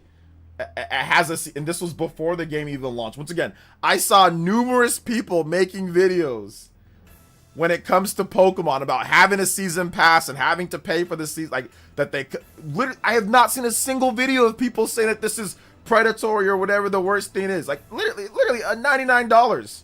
And then if you want the Digimon Story Time Stranger Ultimate Edition, that's $120. Time Stranger season pass, costume salute set, costume packs, special packs, BGM packs, early Gabumon. Not a single person. Not a single person. Not a single video of greediness or anything like that. Not a single one, dude. So, it is what it is. Paul Gale with the $1 dono. And says, good videos this week, OJ. How about Go the Distance from Ninja Gaiden 2004 for Tobunobu Itagaki? He was always really cool. Yeah, man. We talked about it earlier. Did we talk about it? Yeah, Tobunobu. We did talk about it a little bit earlier. Tobunobu Itagaki, the legendary Ninja Gaiden reboot series director, plus Dead or Alive and Devil's Third. You know, he did recently pass away, and I'm not sure because he was only 58 years old. So something happened there. He must have had some type of illness or something, because that's not a natural age to pass away. So so that's very unfortunate, you know. 58 years old. I mean, he looked older than that because he smoked, but yeah, man, he was great. He was great. So that's the Paul Gale, dude. Appreciate that. Let's get this here. Go the distance. Go the distance. Ninja Gaiden. Yeah. Let's say, which one's this one? There's a lot of go the distances. Here we go. Alright. I bought Naruto and Season Pass for $90. Didn't bat an eye. That's what I'm saying. Like, it's definitely a double standards thing. Sega is totally normal, while Nintendo's greedy. Mario Kart World is just straight lines with no DLC. Sonic Crossroads is a cooler racer. Amazing crossover DLC is super valuable, and worth exactly. Did you get my mystery gift? Did you get the mystery gift Ralts? I did get the mystery gift Ralts because the what's it called? Hold up. Yeah, I've got a trench coat set here too that I got from GameStop. But also a little slip said that you go there to the mystery gift and you can get a Ralts with the Mega Stone or Mega whatever. So yeah, I did get that, which is cool. Yes, hit that like button. Shout outs to my man Paul Gale. Thank you for the $1 dono, man. I appreciate that. Let's go. Yeah, the deaths have been pretty crazy this year. Been pretty crazy. Man, Party Man just had to clip the wings. Had to clip the wings.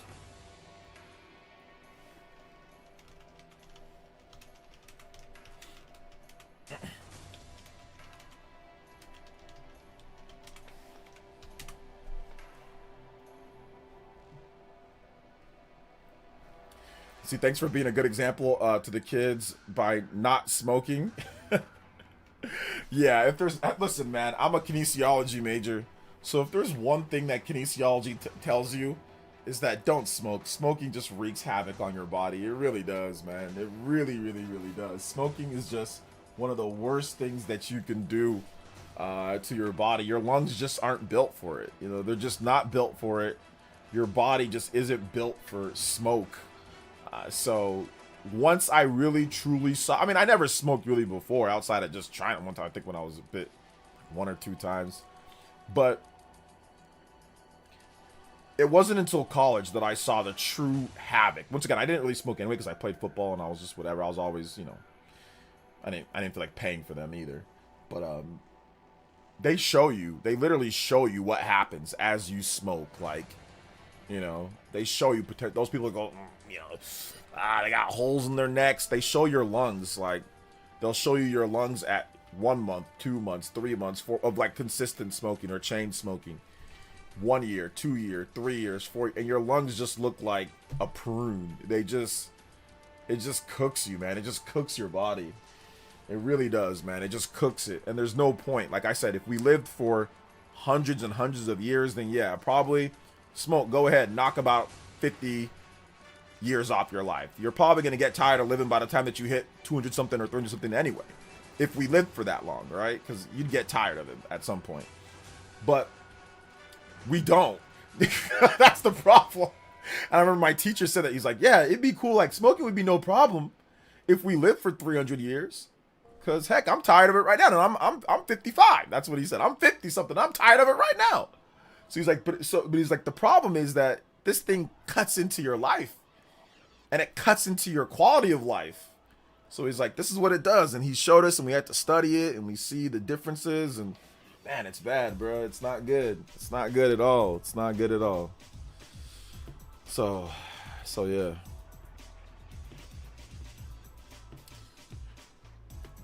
Well, yeah, I'm talking about tobacco.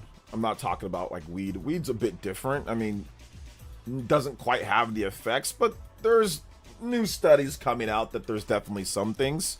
Brain cells is mainly the issue with weed. From what I've researched and from what I've seen, it seems to be brain cells seem to be the problem, like with when it comes to marijuana. Like your brain cells just get kind of fried.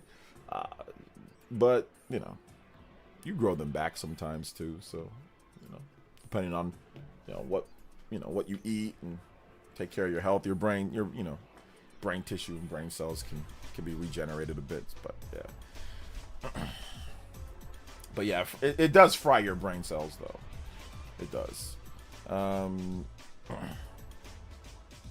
Let's see. I smoked 10 years. Switched to Copenhagen to quit.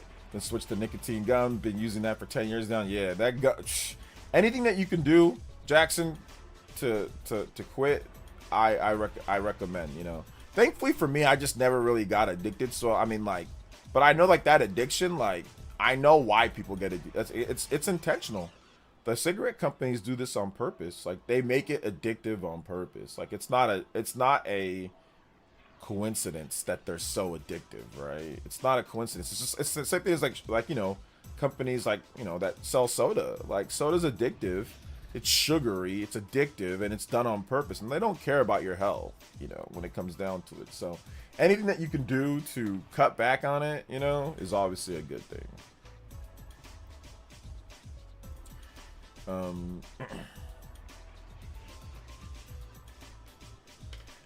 So yeah, let's see. Order64 retweeted Bloomberg Nintendo aiming to produce as many as 25 million Switch 2's units by the end of March 2026. March 2026. 25 million? I don't think they're gonna sell 25. I mean, produce, okay. So they're just gonna have a lot of them in stores. What's gonna come out that's gonna have them produce 25 million? That makes I don't believe the story. I'll cover it on a video tomorrow, but I don't believe that story. I don't think that they're selling on pace to hit anywhere near 25 million in the first 9 months. June, July, August, September, October, November, December, January, February, March. Yeah, 9 months. 25 million? I don't think so.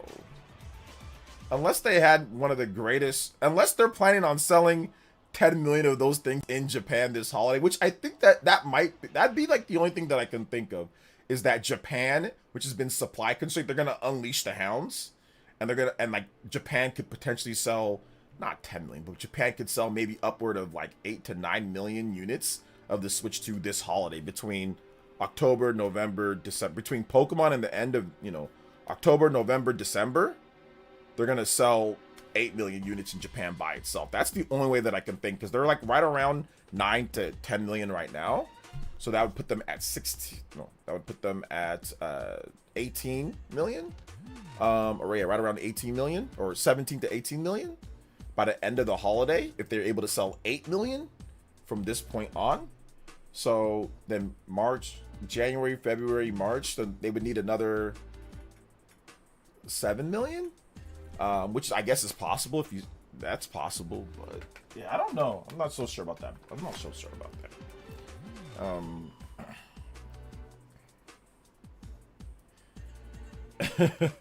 Shout out to Jackson. Is it true that drugs make people resist pain? Drugs make people resist pain? Depends on what drug you're talking about.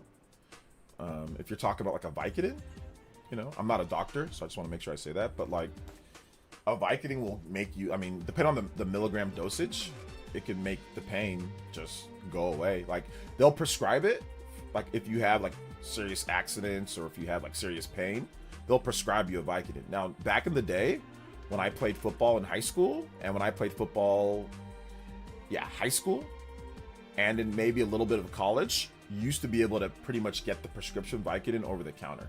That's 800 milligrams or more, but they no longer sell that amount dosage because people kept on getting addicted to them, like pain medications. So I don't think they do that anymore. So. Let's see, or they have, that would be the thing that I'm thinking of, LP. The system seller that we don't know about, that's coming out in March. So I'm guessing a new 3D Mario could probably be then, but I mean, I'm not so sure about even that. Like, I mean, they got Pocopia, they've got some other games coming out early next year. They got Yoshi, they got some stuff like that, which those are going to move units, don't get me wrong. Yoshi, Fire Emblem, but I don't think Fire Emblem's going to be out before March. They've got Mario Tennis, which is always good, but Mario sports games they don't move systems like that. You know, they're okay, but they don't move systems like that. They're more complementary, not system seller type games. So yeah, I don't know. I don't know if I see that, but like I said, we'll see. I'm gonna check out the Bloomberg report. I'm gonna look at it. I have Twitter up right here, so let me look at the Bloomberg report myself. So give me a second.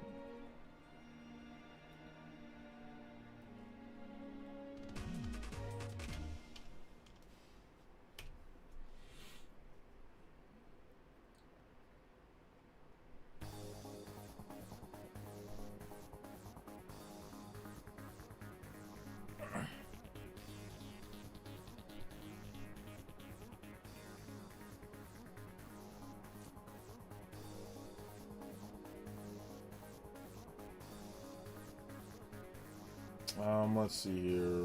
Wario. You said Wario 64? Wario 64. Yeah, Bloomberg. Nintendo aiming to produce as many as 25 million Switch 2 units by the end of March 2026.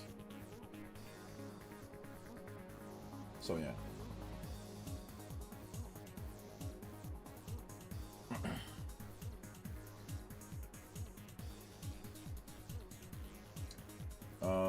So yeah.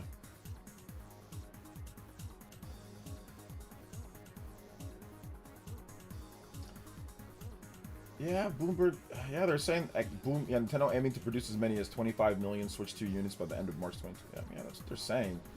I don't know if that's actually going to happen. I don't know if they're going to sell. I mean, producing and selling that many are two different things. So to me, I'm guessing what this tells me is Japan. This is about Japan. I don't think this is about. Because Japan is still supply constrained. So if Nintendo unleashes the hounds, like I said, in Japan, because for some reason it's still supply constrained there. I think really this is more about getting more units to Japan than it is to about the rest of the world. I think the rest of the world is going to have the regular supply. They're stocked to the brink at many stores. There's a bunch of them there. People are going to pick them up holidays and stuff like that too. But like Pokemon's coming out, obviously Metroid Prime 4. Those are all going to help move units. Kirby, whatever, Hyrule, we know. But I think the biggest thing with this is Japan. That's the biggest thing. Because they're selling 40 something thousand units per week with supply constraints, like through lotteries. So if they can up that to selling 80, 90, 100,000 units per week going forward from this point on, all the way through to next year, then yeah, you're gonna sell 25 million. Like if they sell, let's just say they start selling 100 million, or sorry, 100,000, like 100,000 units a week for a whole month. That if they sell like 125,000 units a week, right, going forward, or anywhere near that, that's for like just in Japan, that's 500,000 units just in Japan for like the month, just in Japan. So if you add that up, right, millions upon millions of units. So, and in the holiday time period, Nintendo can sell upwards of 200 to 300,000 units. Heck, the Wii U, even during the holiday period, sometimes sold 100-something thousand units. The Switch would sell, 200-something thousand, 300,000 units sometimes during the holidays. So you're gonna need those extra units. That's what I'm guessing. That's what I'm guessing. So, all right. So it looks like Joe Flacco is definitely out here is the winning unk right now. The battle of the unks. Maybe it's getting that stock ready for a big announcement of early games. Yeah, exactly. I think that they might have the first big direct before the end of the fiscal year. So Yeah, absolutely. I think that first direct and also the Mario movie could be another reason why. Like that Mario movie's coming out, so people are gonna be more like, you know, attracted to like the Galaxy games or something, you know. So yeah. Oh, and do we got a fumble? Do we got a fumble? Bengals ball? Or was he down? Looks like maybe he was down. Oh yeah, Gen 10. Yeah, Gen 10. Gen 10 Pokemon. Yep. Gen 10. I think that's probably it, right? Gen 10 Pokemon. Not 26 million, 25 million. Gen 10 Pokemon will be announced. So I think that it might be a combination of that year of getting an announcement of Gen 10 Pokemon and new 3D Mario. That could be it right there. Plus Fire Emblem for the year. Because Fire Emblem's a system mover. Like, whenever Fire Emblem comes out, there are people that are just Fire Emblem fans. And you will see literally millions of people just buy a Switch 2 or a console just for Fire Emblem. So there's a certain segment of fans that just like Fire Emblem. And they'll buy it for that. You'll see once, like, if you go back and look at, like, the Fire Emblem sales, like, when Three Houses came out. Or the Switch sales when Three Houses came out. Or the 3DS sales, like, when Awakening or when Fates came out. It always gets a massive bump, you know. So... or a good bump. So yeah.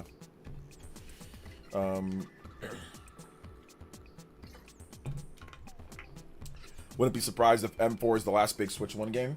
I think that's a good point. LP, you bring up a lot of good points here. I like the way that you chat here sometimes. Yeah, that's a good point. I wouldn't be surprised if MP4, which we've seen other people say, but that's a good way to bring. That's a good topic to bring up right now, because I think that could be it too. I mean, if Nintendo cuts off, like, hey, look, there's no more big support for Switch 1, and they can start really pushing towards everything with Switch 2 marketing and stuff like that. I think that's definitely a thing, you know. So Switch 2 will definitely outsell their 15 million goal by March 31st, 2026. But keep in mind, it's only nine months, 20 million a year, 15 million, 9 months. Anything is more is crazy good. Yeah, exactly.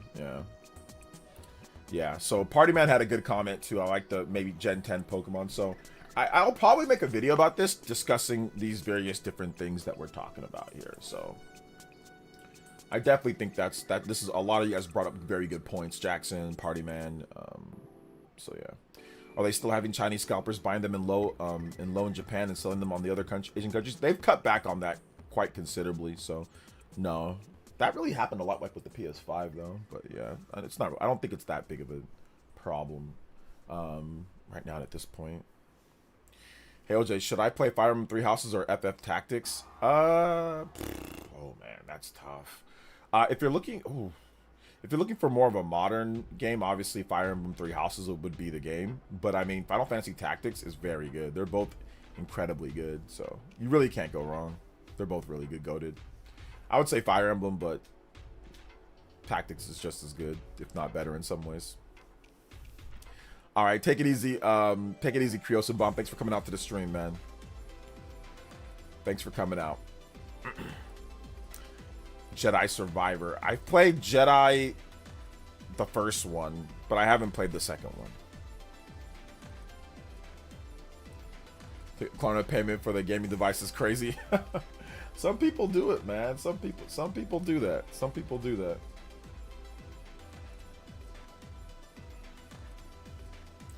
So many good upcoming games, a lot of good upcoming, and a lot of games right now, man. Like I said, Pokemon Legends ZA, Shells in the Sky just got a nice update for a locked 60 FPS. Like it's really good. And the funny thing is that, like I said, I'm just gonna play Pokemon Legends ZA even when Trails comes out. I kind of want to go back to Trails tonight, man. I kind of want to that story is starting to heat up.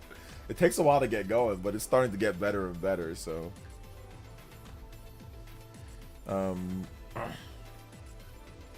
yeah.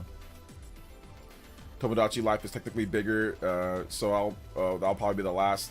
I mean, well, I'm not counting Tomodachi Life as I think you meant like big AAA type experience, you know, or big enough type game, not a Tomodachi.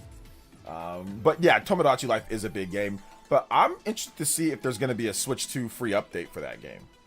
You know, a free update for, I think there's a couple different games. Obviously, Rhythm Heaven, we got to get more information. When's that coming out? Tomodachi Life, that's coming out spring. I think updates on that. Obviously, Super Mario Bros. Wonder Switch 2 Edition, that should help out. I mean, it's a Mario game. So yeah. there's quite a number of different things, like theories why I think that they're doing this 25 million by March, if this is correct. Like I said, hypothetically speaking, because I don't want to say that it is off the top, but I mean, I'm guessing they've got some pretty big announcements for next year, you know. I got both Pokemon and Trails, and I barely have touched Pokemon. Trails is really good. The story's fire. Yeah, it's really good. I mean, Pokemon just came out, but yeah. I kind of want to still play. Pokemon's good too, though, man. Gosh, Pokemon Legends ZA is fun. It's fun. Like I said, it could be better. Graphics and stuff, I get it. People were hounding me last night. But man, the gameplay is fun, dude. Like, the more you play, the more you kind of get like better Pokemon and different wild areas and catch all of them and like do like the research stuff. It gets better and better, so. Jedi Survivor on Series X and S, not good. Even on PS5 games, kind of a mess. I didn't finish it. I think they released an update, Carlos. I think they released them. Yeah, there you go. Nick said it. There's patches, so yeah, I think they released some updates, made it better. They also even ported it to the PS4, so I mean, that would be funny if they never actually fixed it, but ported it to the PS4. Yeah. IGN is the next Nintendo Direct. I think meant when next Nintendo Direct. They usually do 3 directs per year, Lucas. So it's pretty common when they do it. It's usually there's a early or spring direct, there is a summer-ish type direct, and then there is a fall direct. So sometime in spring, sometime in summer, sometime in fall. Usually when we get the Nintendo Directs. When it comes to like the big like main ones, not talking about indie world showcases and things like that. So yeah. Probably March, sometimes February, probably March. Yeah, probably like right before the investor meeting is usually when they have them. You know, March or so. Probably won't get another direct until 2026. Yeah, obviously we're not going to get another direct until 2026. Well, we are going to get another direct coming up. We got a Kirby direct, but yes, Nintendo's already. It's not rocket science, guys. Like. They plan these, and these are done, like, it's been like this for, like, the last decade. So I know some of you guys maybe haven't been on the internet or just haven't been paying attention. But Nintendo, like, we always know when they have directs. Like I said, I'm not just making up stuff. It's always, like, spring, summer, fall. And it's usually, like, generally speaking, March, June or July, September. That's usually when it is. We get 3 big ones per year. And that's how it's been for, like, the last decade. It's been like that. Decade plus. It's been March, early spring, summer, fall. So that's all you got to do. If you go by that, then obviously you'll be good. You know, if you go by that. Just read Gene Park's review of ZA. Manny destroyed it. Gonna dive in this weekend, but the review shocked me. It didn't really shock me because he's talking essentially about the graphics of the game, and he was already kind of critical about that beforehand, especially after playing stuff like Xenoblade Chronicles and all that. He's not the biggest Pokemon fan too.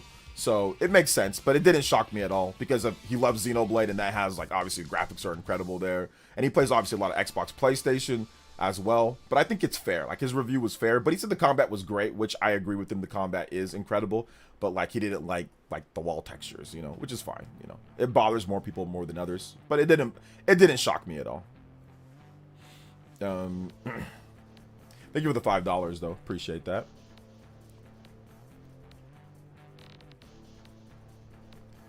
Maybe Deca Police get some news. Maybe.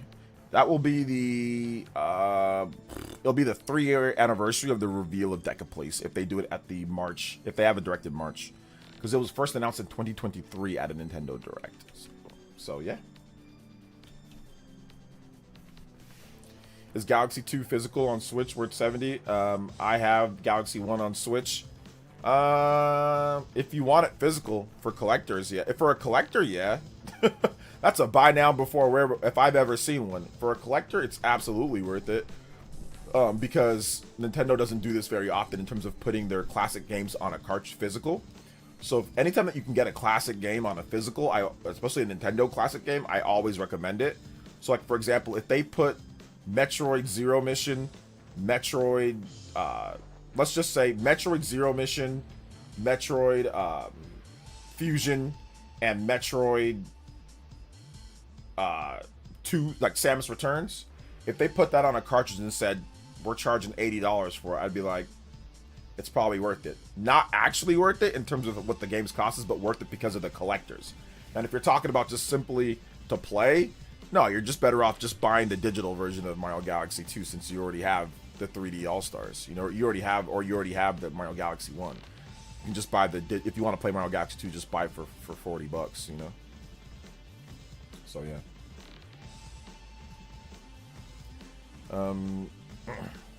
Do not take what Gene Park says seriously. That man tried to make Veilguard look good. There's some good aspects of Veilguard, but no, I mean, like, he's entitled to his opinion. I don't think his opinion was wrong when it comes like to the wall textures and stuff. They could have done a better job with it, but he says in the review the gameplay's great.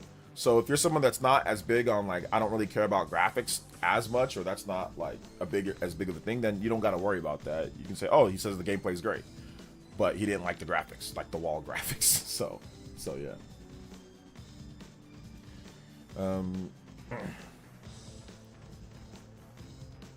Imagine they put out classic Pokemon games with Ruby and Sapphire physically, that would sell out in a heartbeat. Yeah, it would sell really well. So, that's always my my mantra with that, or my MO or whatever.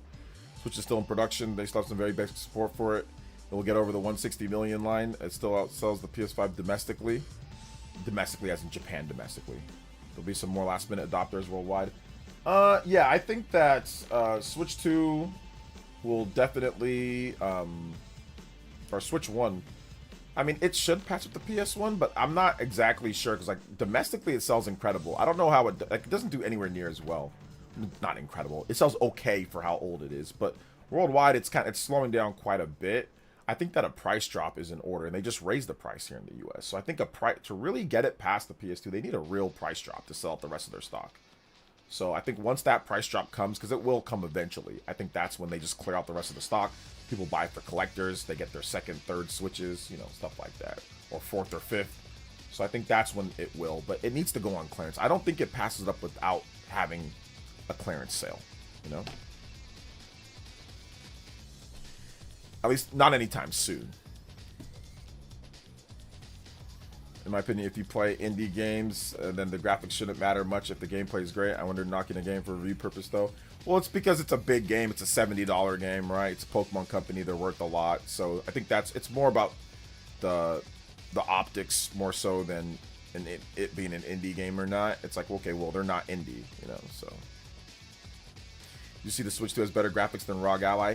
It doesn't have better graphics than ROG Ally. So essentially what you're seeing here, with some games, like Cyberpunk, it's customized for the Switch 2, so it punches well above its weight when it comes to like image quality and like machine learning, which the Xbox ROG Ally does not have. Well, it does not have to the level of DLSS. But if you're looking at like from a raw power standpoint, obviously the ROG Ally X can run Cyberpunk at much better frame rate. You know, it can run it at 60 FPS or higher, right?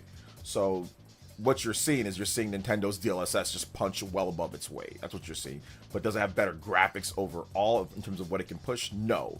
But the difference is this. The difference is the law of diminishing returns combined with incredible technology, like AI upscaling. That's what you're seeing right now. As graphics get better, it's harder and harder to see the differences. And then you have AI upscaling, which helps mitigate a lot of the advantages. And that's what you're seeing right now. But does it have overall better graphics? No. Can there be some times when it looks similar, if not a little bit sharper, because of AI upscaling? Yes. So that's what you're seeing right now. That is what you're seeing at this point. The problem with all digital handheld is that you never truly own any games. Got the Switch 2 in part because of the physical carts. That being said, I do download certain games. I think, here's the thing, the Backhouse. I think that having that option is definitely more reassuring than not having the option. So I agree with that from that standpoint, you know? I definitely agree from that standpoint. So yeah.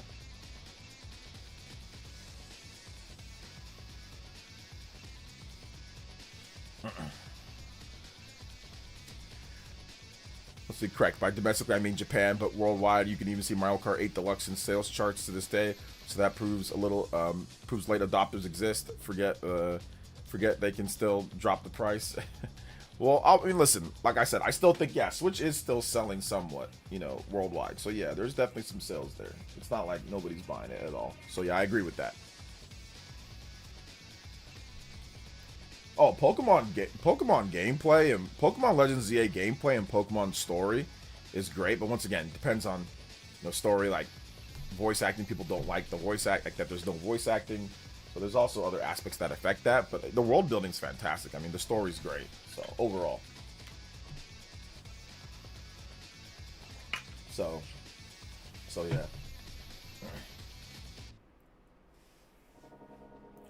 I think we'll see I think we'll see when Indiana Jones comes on Switch 2, the game will look amazing. Indiana Jones. I mean, yeah, it should look okay. I mean, we already got Star Wars Outlaws, which was a current generation game, and that looked great. So, yeah, I don't see... There's no reason why any game that's at this point, there's no reason why any game shouldn't look decent enough on the Switch 2 based off of what, what we've already seen on the system right now, Shout out to Zoo. You guys have made this almost a 300 combo overclock day. 284, 16 combos away from the triple platinum.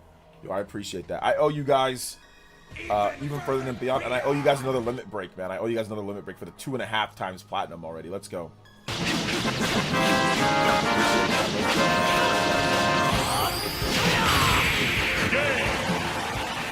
hold up. Okay, never mind. I'm stupid. So yeah.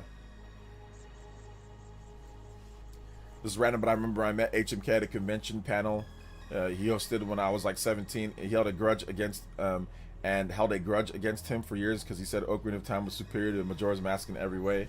You held a grudge against him, man. That's crazy. A straight up grudge because of Ocarina of Time and Majora's Mask. Oh man, that's wild. That's wild. All right, there we go. I'm 30 now. For reference, how long? Oh my, yeah. I forget how long HMK's been making content. He's been somewhat popular or relevant for a long time. HMK's been relevant for his run is actually pretty freaking good. I gotta admit, yeah, he's been relevant or good enough to be at conventions or for people to, companies to work with him for like more than a decade. That's wild when you think about it. That's really good when you think about how long he's been around in the game, So shout outs to HMK. He's cool. I haven't worked with him in a while, but I've done a lot of content with him before. He's been on this channel, he's been on the Spawncast, I think, or I know we've been on other podcasts before, so.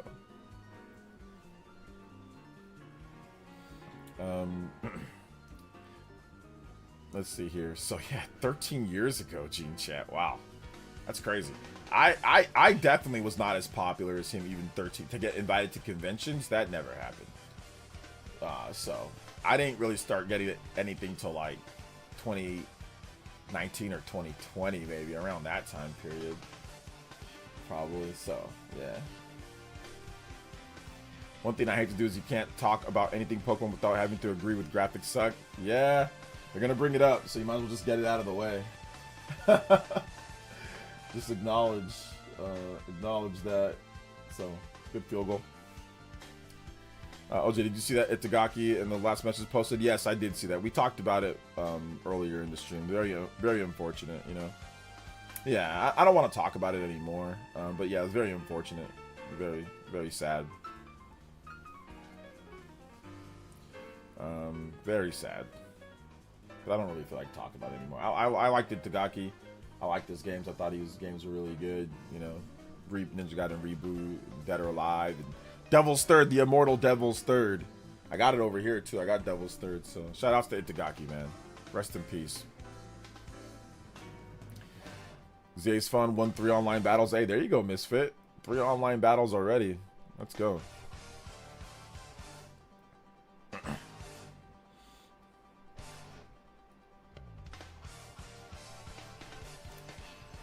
Let's see here. We have Indiana Jones, Resident Evil 9. Yeah, Resident Evil 9, another one. Final Fantasy series, AC Shadows rumored. That's coming. Then 10 years of COD. AAA is coming back to Nintendo in a big way. Not all there, but it's coming. Get Witcher 4, GTA 6, and it's a wrap. Yeah. Witcher 4 and GTA 6 would be great. Those would be really good. Apparently Witcher 4, they got that running, at least a tech demo, at 60 on PS5 and Xbox Series. So I think that getting a 30 FPS Witcher 4 on Switch 2 isn't out of the realm. day and date is not out of the realm of possibility. Especially after how good Cyberpunk did and The Witcher 3 did. I think that if CD Projekt Red really wants to like take Nintendo fans seriously, considering what they already did with Witcher 3, considering what they already did with Cyberpunk, I think getting out Witcher 4 day and date would be big. Now GTA 6, I don't think GTA 6 is going to be day and date. I don't think it is. But I do think GTA 6 does have a chance. Some people think it doesn't. But yeah. Let's see here. Do you think Devil's Third is worth the current price? As a collector, yeah. It's worth the price because if you have it, it'll probably be worth... I think the price might even... And I hate to say this, but I think the price might even jump up more now because the creator passed away. So, you know, like I said, I don't like that, obviously, but the price was already high before those whole situations, but I think now it's even kind of worse. It might even get worse. So, Switch 1 is like a little dragon. It's gonna have legs. It should be the greatest system ever. But what did I... Switch After Dark, what did I tell you? I said even after... I remember you were thinking that Nintendo was trying to cut the Switch 1 from... sabotage it from selling well. I'm like, no, that's not it. They just got hit with the tariff. But they're still going to be selling it. They're still going to make games for it. It's still going to... I mean, if you want one, it's there. You know what I'm saying? Like, if you want the old Switch OLED, it's there. It's still a viable system. If you don't want to spend the $450 for a Switch 2 or the $500 for a Switch 2, Switch 1 is still there. Or if you're giving it, like, you know, to a kid, you know, get a Switch Lite or like a regular Switch, whatever, right? So I already knew that they were still going to keep selling it afterwards because the problem, or not the problem, but the thing is, the user base is still there and they're still making Switch 1 games. So since they're still making Switch 1 games, people are still going to buy it. Just like the PS2 when the PS3 came out, just like even like the PS1 after the PS2 came out. There was a little bit of that. But just like that, just like the PS4 and the PS5, and just like the PS5 and the PS6, Sony's going to... Dude, I would not be surprised if Sony dual supports the PS5 and PS6 for like literally years, like more years than they did with the PS4.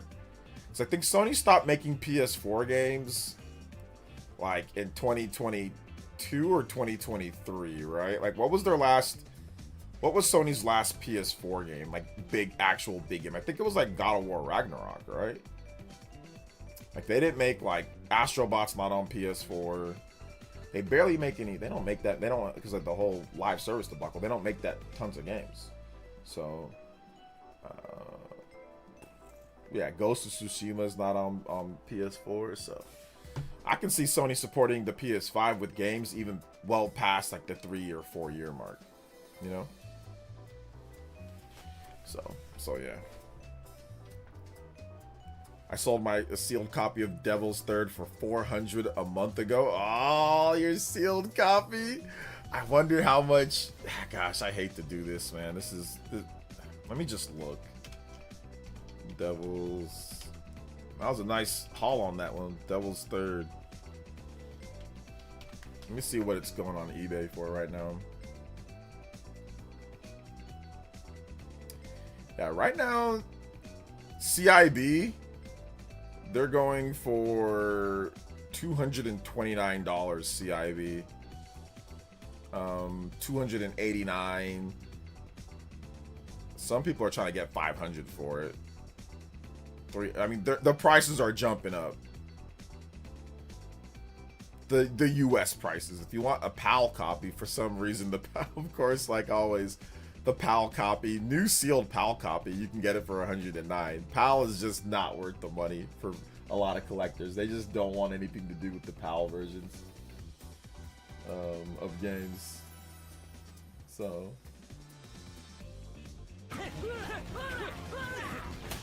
yeah, let's see here. Yeah, was furious with Nintendo when I said that. Thanks for being the voice of reason during the heel turn. No, it's all good, man. I already knew it would keep selling regardless, just because, I mean, it's really mainly just selling in Japan, but even here in the US, people are still gonna buy it. Like it wasn't gonna be like, oh my god, I'm not gonna... If you wanted a Switch 1, if you were gonna buy a Switch 1, you know, I don't think the 50 was gonna stop you at this point from buying one. Like, we're kind of late into the game, you know, like at this point, I don't think that 50 was gonna stop you, or stop someone from getting it or not, you know. And if and if they don't want the Switch 1, then just buy a Switch 2. They can put that 50 towards the Switch 2.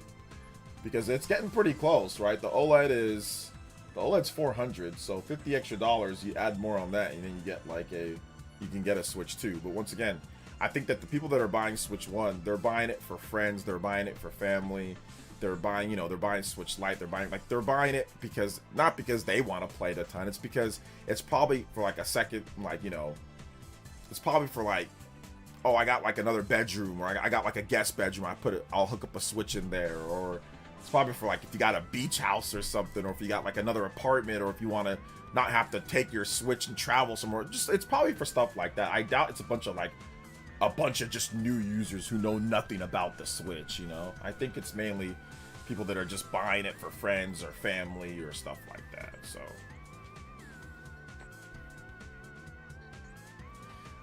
let's see, not according to the Alex guy from DF. It's not coming. It's just not.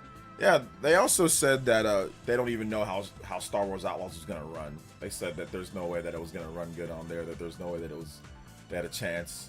They also said that the Steam Deck is also stronger than the Switch 2. They said, and they brushed it off pretty quickly, actually. So there was also that as well. So keep that in mind. I think the Switch 1 will have a shot at outselling PS2 if they continue to sell 3 to 4 years into the generation, which they might. Keep their cheaper alternatives available. Yeah, maybe, we'll see. So yeah. You should pick up, at this point it's a cheaper physical cartridge. You should pick up, what's it called? Rune Factory. You should pick it up. Yeah, there you go, Rune Factory. It's not a AAA game, but it's a great game, and it's on full on Switch 2. My OLED broke. I got a replacement tablet, new out of box for $200. Got it microchips for $100. Now I use the output docked image in handheld 720p overclock for stable performance. Nice. I gotta get me one of those. Or no, you know what I would like? I would like maybe even a Switch Lite modded with a little bit of a satisfied grip on there, and somehow dockable. I think that, and then also all that mod chip stuff. I think that'd be kind of cool. Like a small little travel one. I just don't feel like taking my Switch 2. Just if I'm going somewhere real quick, I'm not gonna be there for any extended period of time. And that'd be kind of cool. I'll just put little puzzle games and stuff on there. I'll just put puzzle games and things. Yo, shout outs to General Zamora with the 2, says 9 more to go. Hey, yo, my man's looking out for the Elite Ninja Village. 9 more to go, 9 more combos. Let's go, boys and girls. Shout outs, man. I appreciate that. So I ordered a Switch Lite OLED. I'm getting mod chipped. Yeah, I need to look into something like that. I don't know. I don't travel as much anymore, though, to be honest. And chances are I'll probably want it to play a Switch 2 game anyway, so might just be a little bit of a waste for me overall. Yeah, docking it would be tricky. Yeah, I'll probably just, to be honest, I'm probably too lazy to even do all that. I'll just play my Switch 2. So yeah, Devil's Third, it definitely seems like people are jumping up the price. $500 sealed. So Jackson said that he sold his for $400. Some people are selling it for $500 for Devil's Third. Or people are paying upwards of $250 for, yeah, $200+ for a CIB Devil's Third, which, like I said, is probably only going to go up from here at this point. Somebody's selling 5 Wii U games. Wii U games lot. Devil's Third, Xenoblade Chronicles X, Tokyo Mirage Sessions Sharp FE, Captain Toad Treasure Tracker, and Shovel Knight, all sealed for $514. I mean, is it all they're all brand new. That actually might be a better bet to just do that than to just buy it by itself if you want a Devil's Third brand new sealed. This haul might be a little bit better. I don't know how much Xenoblade Chronicles X goes for brand new though. Xenoblade Chronicles X. I don't know how much that goes for brand new. There's the Switch version. That's obviously takes up all the listings, but let me just put Xenoblade Chronicles X Wii U. I have a special edition and I have a regular sealed edition. Special editions go for about 100. Yeah, those special editions aren't really worth anything, at least not right now. But the sealed, some people are trying to sell their sealed Xenoblade Chronicles X for $270. I don't think that's gonna sell. Yeah, I don't think that's gonna sell. Yeah, some person is selling a Xenoblade X Wii U CIB tested. Okay, it's not new. It's just CIB tested for 30.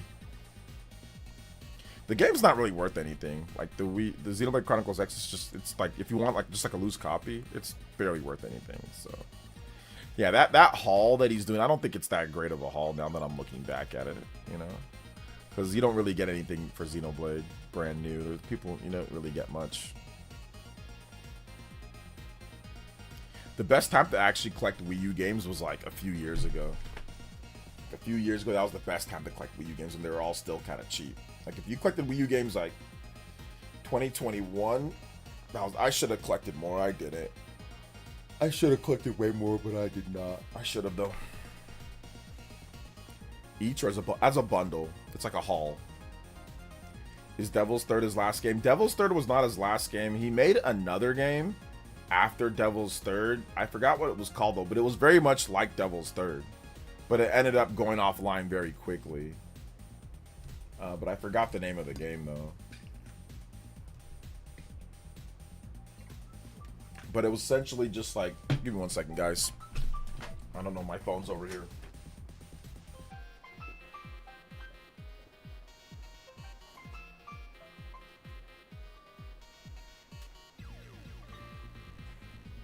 Sorry about that. But yeah, he Angel's Fourth. Yeah, that's the best game. Angel's Fourth was that's the best one. So yeah, I forgot the name of it. I forgot the name of it though.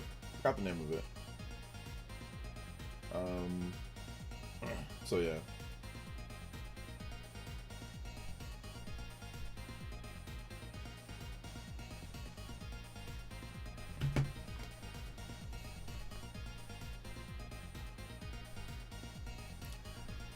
Let's see here.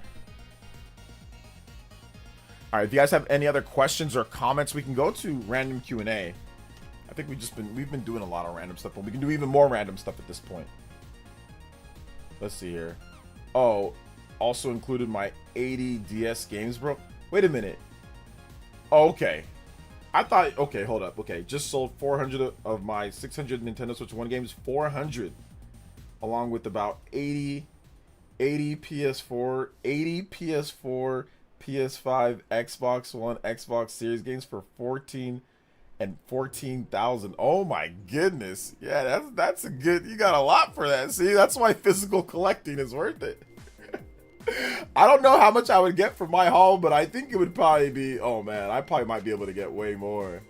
But yeah, you didn't sell everything though, so you still got more. But yeah, like, did you just feel like you didn't want the clutter in the house anymore? Or did you just feel like you wanted to just rid yourself of it? What kind of prompted you? Because like, I don't know like when I'm gonna sell my games or if I'm going to, but if I did, obviously there'd be a lot there. But what prompted you to just say, man, I'm gonna do this?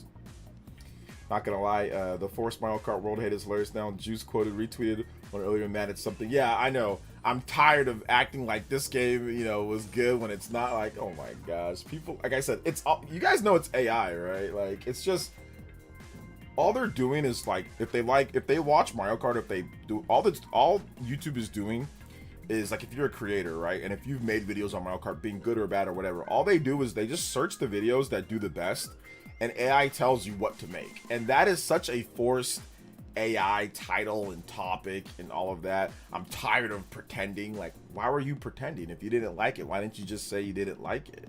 You know, like, why are you pretending in the first place? When it comes down to it. So yeah, it's just kind of forced. Let's let's see here. What do you rate Pokemon ZA? Can't wait to pick up my copy. It's too early. I'm not far enough in it, but right now it's looking like a solid 7 or 8. But it's too early for my final rating. I haven't played it enough. No more space and needed the money, to be honest. I felt like just keeping 200 best Switch games was enough. Still have 3DS, GameCube, Wii U. Yeah, there you go. Yeah, sometimes just need the extra. Need a little bit of extra in terms of things, and I'm pretty sure that was sufficient for whatever you needed. You got what you needed, right? So that's good. That's a good amount. So was it a private? Was it like a game store, or was it like just a regular person that you sold it to? Do you know? And like, how did you sell it? Did you sell it through eBay? Did you sell it just through like Facebook Marketplace? Like, what was the? Because like I wouldn't do it through eBay, like, because eBay's like, oh, eBay's like, where's our cut? You know, eBay's like, he was like, oh, 14,000, huh? Well, you know, like eBay be chomping at the bit for stuff like that, man. So yeah, remember Lost Reavers for Wii U? I do remember Lost Reavers for Wii U. Game was trash. Funny thing about the video, apparently the person doesn't even own Mario Kart World. They only played it once at a friend's place. Like I said, it's AI. It's just AI telling them to make videos for clout. That's all it is. He sees other people making videos and getting a bunch of views, so therefore he's taking his crack at it, you know? Sold on eBay, but the buyer lived in Milwaukee, 60 minutes away from me. He drove to my house and loaded up the bins. Oh, okay, cool. Yeah. I don't think it's that whole thing with eBay. Man, you know, you can't do it. You know what you can do about eBay if you got somebody serious. You just be like, yo, you know what I'm saying? Let's just cancel this. You know, we can give me your email. Let's cancel this. Give me your email. Let's just cancel the listing. You know what I'm saying? And we're just doing that. You know what I'm saying? Like. Oh man, that's what I be thinking. Like, yo man, you know, let's just do it like this, fam. You know. Let's see here. Yeah, eBay takes a lot, dude. They do take a lot. They take a little too much. They used to not take so much, but they take a lot now, man.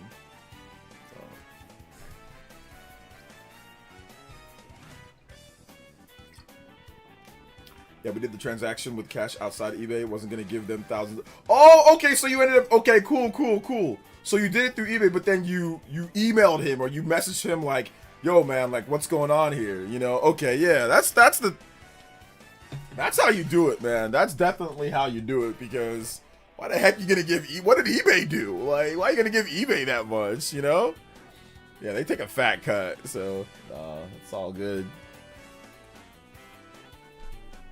You got lucky to find one buyer. I mean, if you're selling that many good games, people will buy it. Like, it's not, I wouldn't say, I don't think it's that hard. If you got a good haul of games, like you're selling like a lot of bulk games that somebody can get like a mad discount on, they'll buy them. You know what I'm saying? Because like RGT was able to sell his haul. What did he sell his haul for? Like 30, 40,000 or something like that.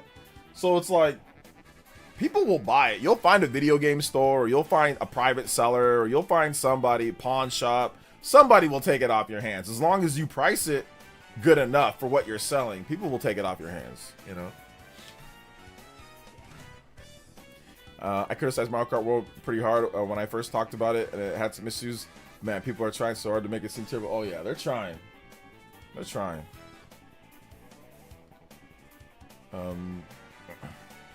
He gave me his number, and I texted him. I was fortunate he lived nearby. Yeah, he's fortunate he lived near. I mean, because obviously, if he lives too far away, then you can't do it, right? And like, you can't put it on like a plane or something.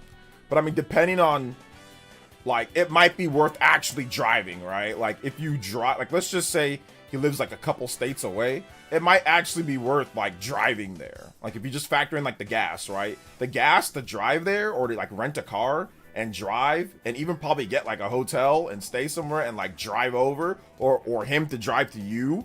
Like I said, depending on where he lives, it's probably worth it even to just do that, even if you have to like drive over there, compared to finishing that transaction on eBay. You know, like gas, hotel, or two, like if it takes you a couple days, you know, that's probably cheaper than letting YouTube take their cut, you know. It's probably even still cheaper, depending on, like I said, how far he lives away, you know. But yeah, you're definitely good side of luck that he wasn't too far. So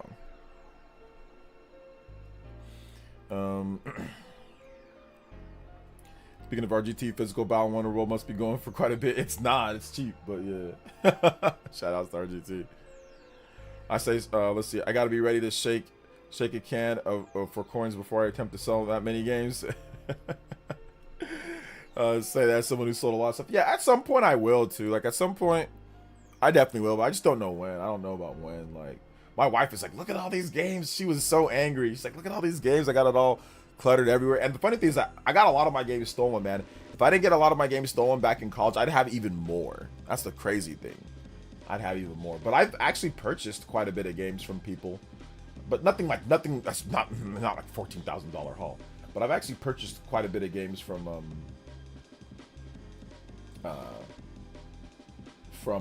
like MVG and from some people as well. So yeah.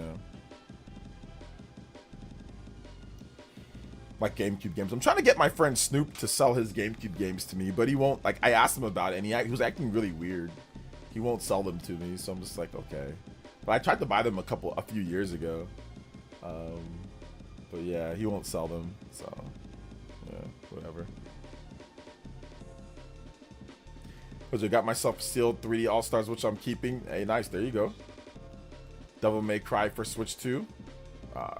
Which Devil May Cry? Devil May Cry 4, Devil May Cry 5.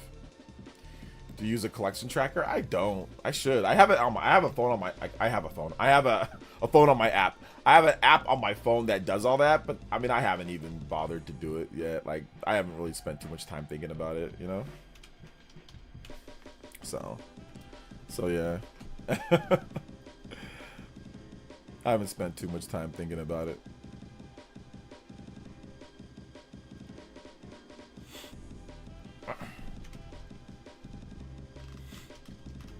If you guys have questions, you can tag me at PlayerSense, hashtag PlayerSense by itself. More than happy.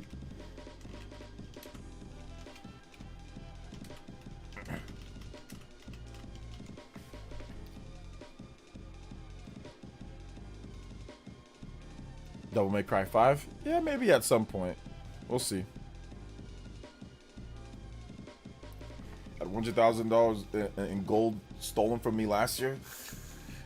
$100,000 stolen in gold? God dang! Always keeping it safe, but happened to leave out. Girl came over, forgot about it, woke up, she was gone with my gold, 24 ounce. Cops did.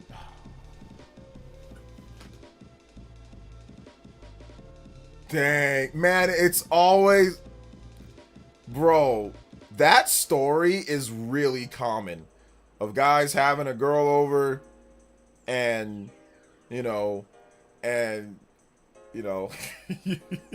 whatever happens, and they wake up and you wake up and it's gone, bro. Dang, that's actually somewhat common for that to happen. That's wild, man. I'm sorry to hear about that. Sorry to hear about that. Dang, $100,000 worth of gold stolen. But did you know who she, like, you couldn't track her down? You couldn't find her? You couldn't track her down and get it back, or track her down and say you stole it? Like, that's crazy, man. Man, bro, I'd be like, yo, it's either I'm getting my gold back or I'm going to prison. Oh my gosh, that's me, man. That's me. I'm like, I'm either getting my gold back or I'm going to prison, fam. Like, nah, I ain't going out like that. 100K worth of gold? No. I told them who she was and address, but they did nothing. Of course. Of course, man. Of course, yeah. Kind of what happened with my video games, man. They didn't search for my video. Like when I got, and obviously I didn't have $100,000 worth of video games stolen, but I probably had what got stolen? My 360 got stolen. All my 360 games, or a lot of my 360 games. a lot of my PS3 games, a lot of my Wii games, all my original PS2 games, all my original GameCube games, all my original Xbox games, all of my sunglasses. I had a $600 pair of sunglasses, and this was, you know, back in 2010, so inflation, right? So I had a $600, like all my sunglasses. I had 3 pairs of Pradas that were all like $200 something each, plus a pair of Chanel's that were like $600. So thousands of dollars worth of sunglasses, $1,000 plus. I got all that stolen. I'd probably say the value was worth around, probably like around like 5 or 6K. So nowhere near as bad. Probably like 5 or 6K. But back then it felt like, because obviously I'm a broke college student, so back then it felt like it was 100K. I was so upset, man. I was so upset. So upset.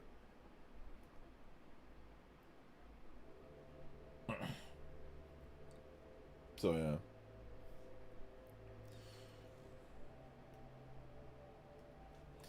Cops don't really do anything, man. They don't really care. Like, if you don't have outward, like, evidence that, like, on tape, on camera of who stole it or how or why or anything, then they're not going to do anything about it. They're just going to say, you're good. Who cares, you know?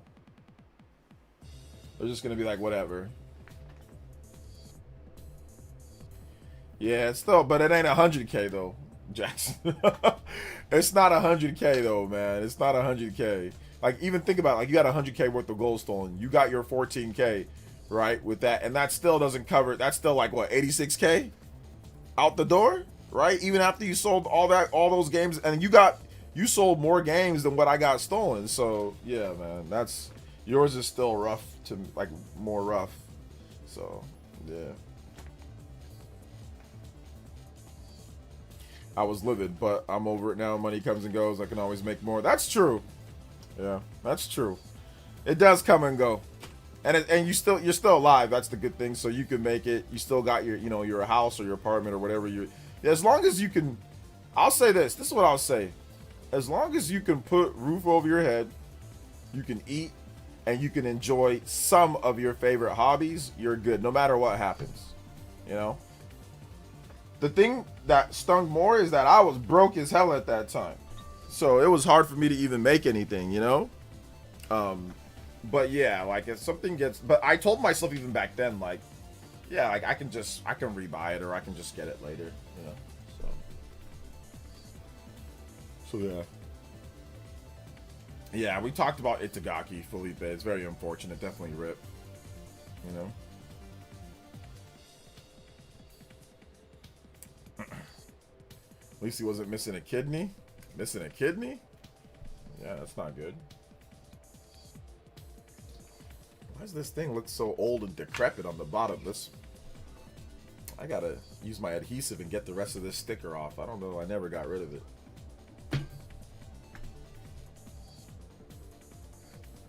They stole my Switch collection, 60 games, Switch OLED, Steam Deck, and laptop. Oh, man, yeah. They also, yeah, same thing. They jacked my laptop, too, which was whatever. I didn't really care too much. But the funny thing is, they also, not funny thing, but they actually hit a couple other places, too. And they hit all my roommates at the time, so they got all their stuff stolen, too. So,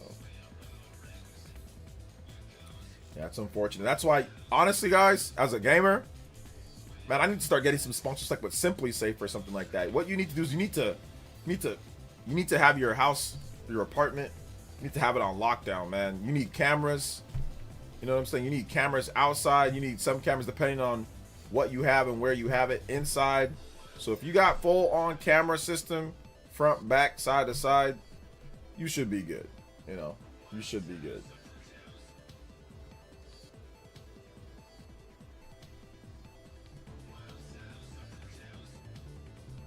So yeah.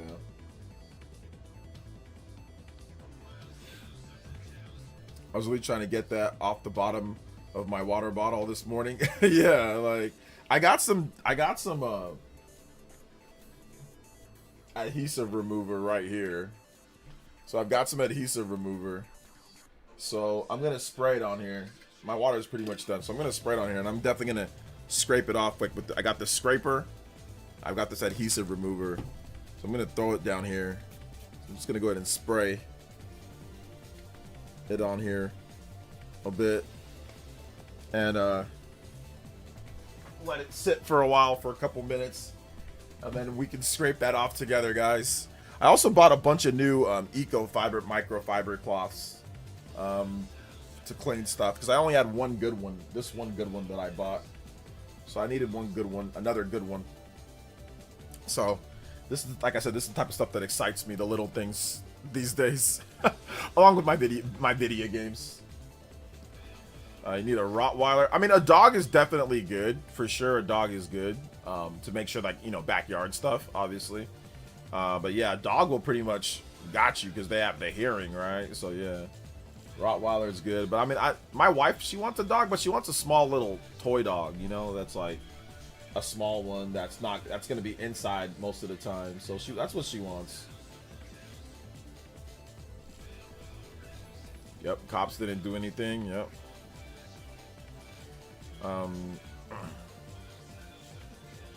Yeah, those dogs will protect, man. Sucks having stuff stolen, but as I get older, I care less and less about stuff. Came into this world with nothing. That's how we're gonna live. Yep, exactly. And I think that's the thing too. As like, if all this stuff that I had, honestly, I'll keep it a bucket. I'm not just saying this just to say it. If all this stuff that I had disappeared, all these games disappeared and all that, I'd be like, I'd probably just go to the store. You know what I would do? Like, let's just say all my stuff disappeared, right? Like my equipment and everything. You know what I'd do? I'd be like, man, I lost all my equipment. I'd be like, all right. I'd go on my phone, or I'd go on my wife's phone, or I'd go on whatever. I'd order a computer. I'd order a Switch 2. I'd order a game or two, and I'd be like, I'll just start. It really wouldn't even bug me like that. You know, obviously, my house is completely locked. I mean, I got security and all that. Now that I'm good, I don't want that to happen at all and everything. But like, if it did, I'm just like, yeah, you know, I get it back later. You know what I'm saying? Like, it's not as big of a deal to me anymore. You know, like it's cool, but it ain't like that big of a deal. That's true. They can't steal digital games. I mean, they can steal your system, but they can't steal digital games. That is true. But once again, if you have, like I said, like, you know, MUFC, if you have, or Malgod, you had a couple good dogs, man. You got, really, honestly though, all you need is all you need is a good security system. All you need is a good camera system, a couple stickers that say whatever security you got, ADT or Simply Safe or whatever, and that scares away 99% of people that are going to rob your place. If your place still get hit after that, they in there for a specific reason. They know that there's something in there. But most people, from what I've been able to gather or research, once they see that sticker, once they see that camera, they out. You know, even if they're wearing a mask or whatever the case is, they're out once you got all that. So that's all you really need, because they'll send alerts, right? If somebody breaks in, alarm will go off. So that's all you really need. Because it's about for them, it's about not getting caught. So I'm gonna try to peel this off. To them, it's about not getting caught at all. You know? So close to triple platinum, 9 away. Let's go. Yeah, I mean, I've been having some issues with someone. Like I said, I can't really talk about it, but like, I've been having this issues with this person, because this person is acting all sorts of ways whenever I try to just, you know, do something that I gotta do. And it's just been like, whatever, right? So I'm like, man, and another thing happened recently. Like I said, I can't talk about it till 2030. But once 2030 comes around, I'll talk about it. But like this, I got a lot of it off. I went out there, I'm like, I ain't gonna deal with it no more, because of what happened last time that I went. I went and got myself one of these. Boom, you just, what do? You just clip it right here. Boom. Or you can clip it to the hat. I can clip it to my hat. And I'm not gonna do, boom, I'm just gonna, so if anything happens, I'm good, you know? So I just got me one of these, body cam. I'm not trying to deal with it no more, man. So yeah, man. Yeah, body cam. You can get them for like 20-30 bucks. I highly recommend it. Highly recommend picking up one. Just pick one up, because you never know. You know what I'm saying? So just grab a body cam. I had to get one. for my own protection.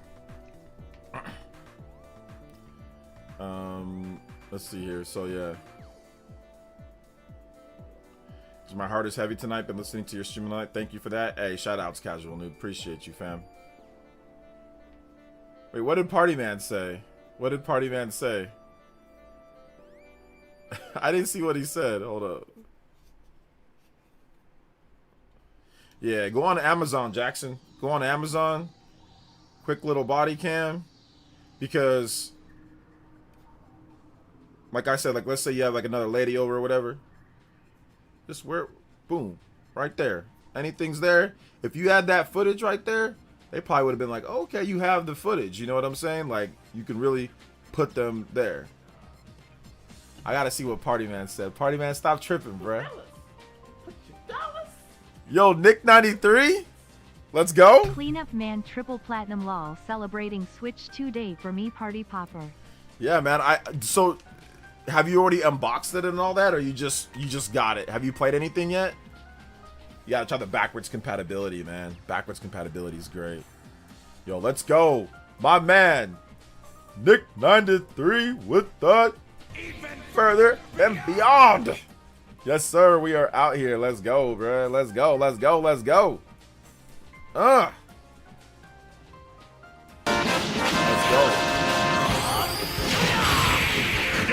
Sir. 300 on the platinum breaker combos. Let's go. Yo, shout outs. Thank you so much, Nick93, with that, man. I appreciate it. Oh, you were kind of foreshadowing.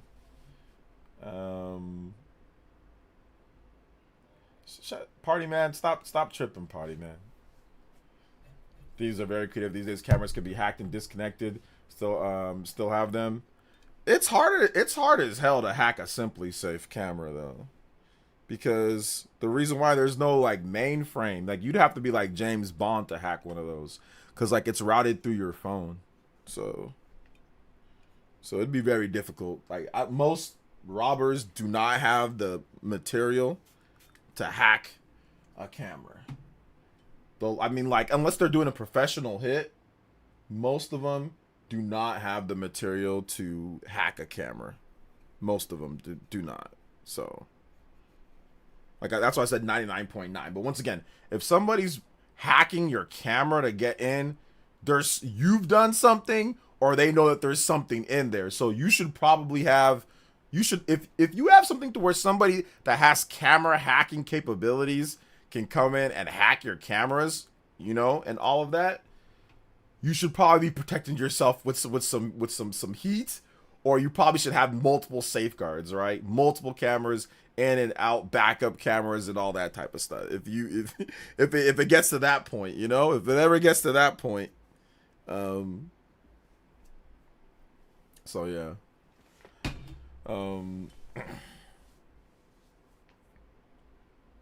They hacked into Tesla cars in my area. Many people got their houses jacked on holiday, hacking the CCT cameras. Yeah, but once again, like a CCT camera and a Tesla, those ones like with mainframe compute, those ones are a bit different than like a Simply Safe cam, like when it comes to that. So yeah.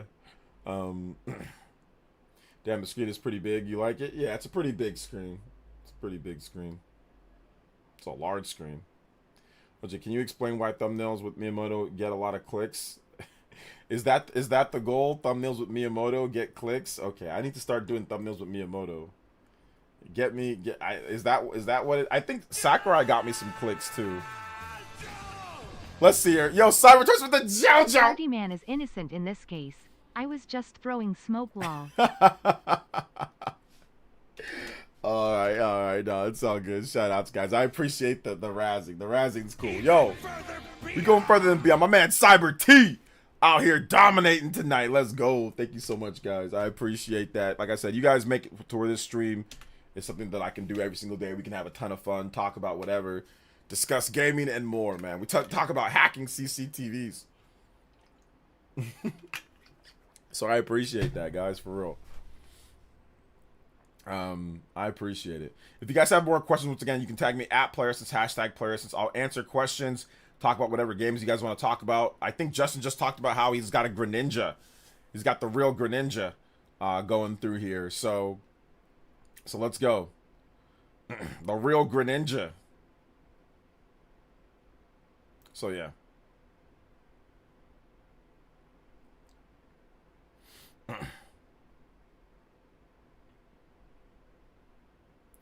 So yeah.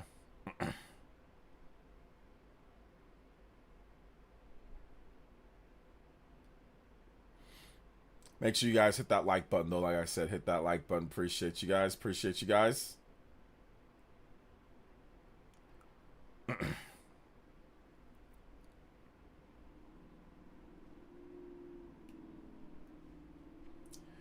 Let's see.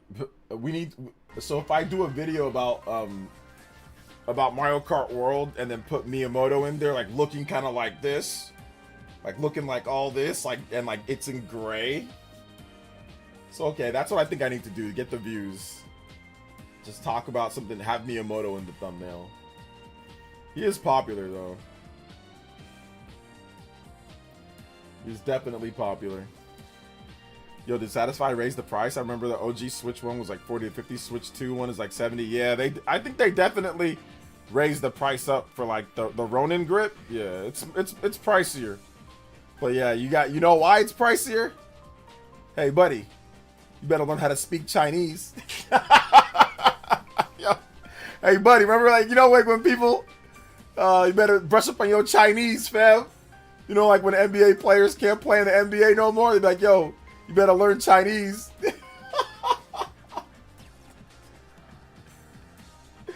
That's what happened there, man. They got tariffed, bruh. They got tariffed. Let's see. Okay, so the ZA graphics so far could be worse. Definitely not great, but yeah. I mean, the models are okay. Some like the Pokemon models and the character models are okay. It's like really the environments. He needs to look evil. Okay, so evil Miyamoto. Evil Shigeru Miyamoto. Okay. I've got an AI image creator that's actually really powerful that I pay for in my Cyberlink Power Director. So like I can make AI, like powerful AI images. And I do use some, like like on my video today, like I have like a background that's like a fire background that's just AI generated. But like you can barely see it, but yeah, I do have that. So okay. And I also use AI to do my subtitles, like for my shorts, because like it's just super simple and it's pretty accurate instead of me typing it all in myself.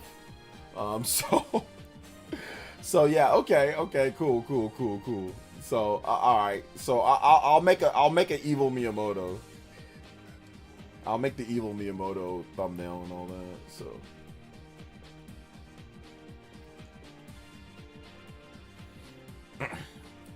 Needs to look, yeah, okay. I'll make sure he's terrifying looking. I'll try it. Consoles are going to be 1K, and I think that they'll be the end of mainstream level buying them because majority of consumers not hardcore we priced out. Yeah, it's already kind of getting to that point, where people are kind of like priced out. What's up, Warrior?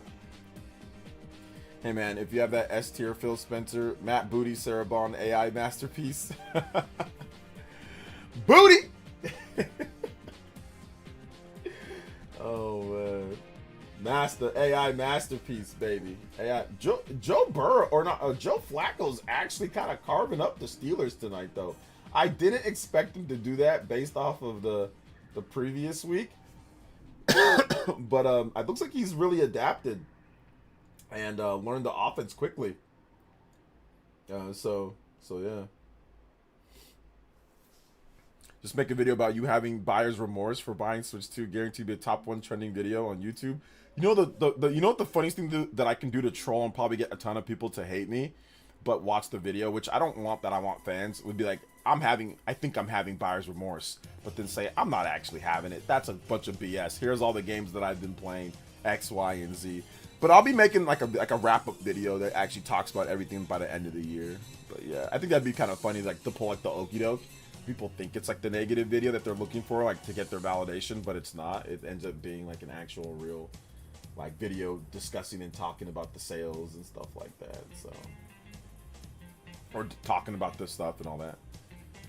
Do you think Switch 2 can run NBA or run 2K 2660 FPS? Do you think it's just poor optimization? I think it's just poor optimization coming over from an x86 system. If they built the system for the Nintendo Switch 2, they could easily get it running at 30, but they're just porting it over from Xbox and PlayStation. I do think that maybe next year's versions of Madden and all that will run at 60, but we'll have to wait and see.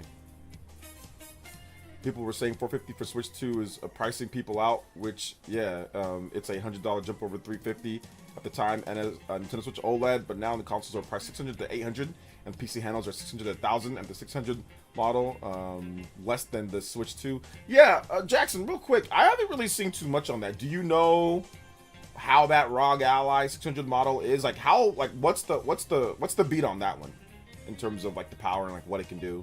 Like, I know generally speaking, yeah, Switch can outperform in like some things, but like, what's like the general consensus with that $600 one? Because I haven't really watched too much on that. I've just seen a couple clips on Twitter and everything.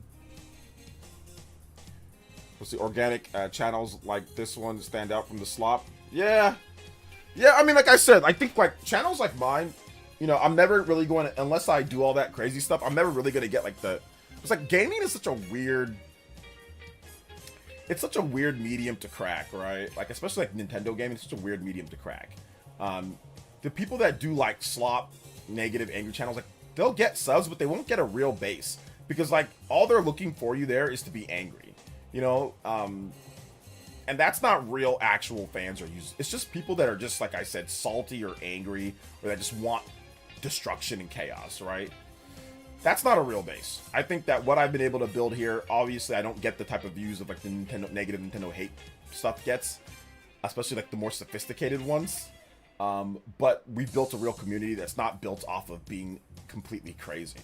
You know, that's what I don't want. Anybody can just be incredibly negative and clickbait, but what I really want is an actual real community built off of having fun and playing games. It's about like, I don't understand, and I think I'll never, maybe it's because like I said, the way that I was raised, but I'll never understand waking up almost every day or every other day and finding something to be angry about. Even if you're making money off of it, I see it as like, I don't know, being part of like, you know, like a gang or something. Sure, you can make a lot of money, but dude, it's like totally not worth it. Like every day you're going to be angry. Every day it's a danger. Every day it's like there's a problem. And that's what these people are doing, right? So to me, it just doesn't make sense, and it doesn't fit my personality. It's fake. But I don't understand how these people do it. Like, I don't know how they wake up and every single day they're going to be upset about something. Like I said, I know it's money. That's the reason why they do it. But to me, it couldn't be me. Honestly, like I said, if I don't like something enough, I'll just stop talking about it. You know, I'll just stop. I'll go into something that I do like. I do think that there is part depression though with some of these people. Like I said, there's no way. Like I said, I'm not a psychologist, but I've done a lot. I've done logic. I've done psychology. I've done a lot. There's no way, especially from someone who comes from sports. Now, maybe it might be different from somebody who's just a gamer, but there's no way that you can be negative in every single thing and not just have negative thoughts all the time. There ain't no way, because this is a hobby. Imagine if you're someone who your favorite thing to do in life was play the violin, but then all of a sudden you just started hating the violin, but then you just started talking about it every day. How can that not affect you outside of when you're not working, right? So that's the problem that I have. It's like, I can't just sit there and be so angry every single day to the point to where something, you know, even if I am making money off of it, it's not worth that type of stress. Like, remember, gaming's supposed to be fun. It's supposed to be a cool thing. It's not supposed to be, you're not supposed to be angry every day at video games or every other day or every week. That's not what gaming's about. Gaming was never about just waking up and being angry.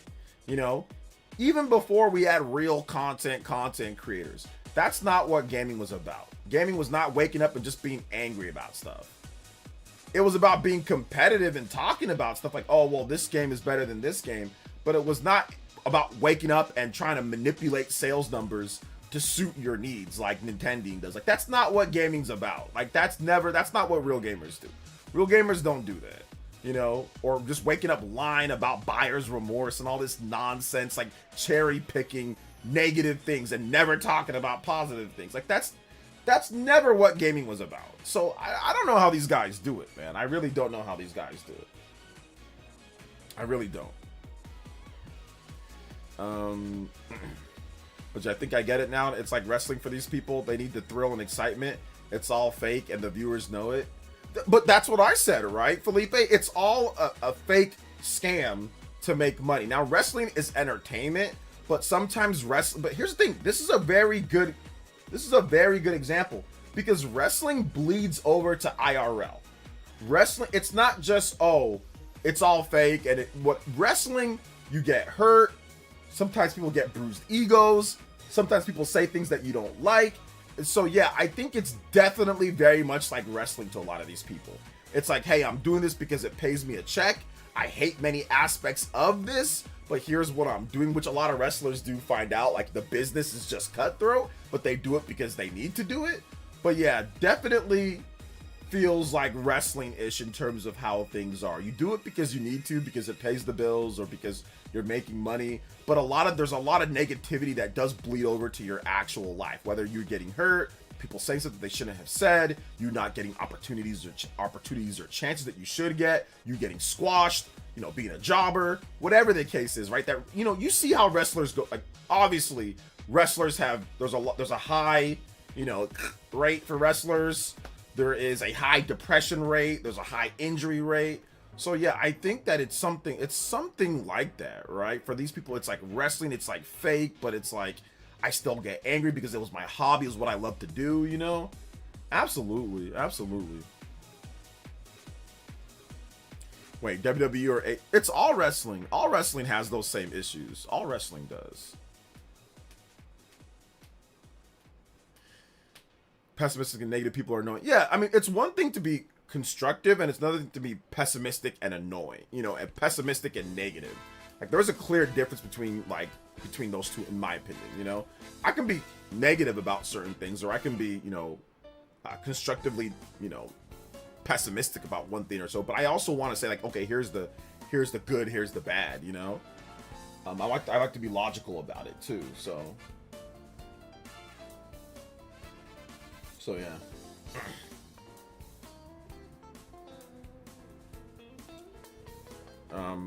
You're angry when the mic and camera are on. Just turn that part of your brain from it.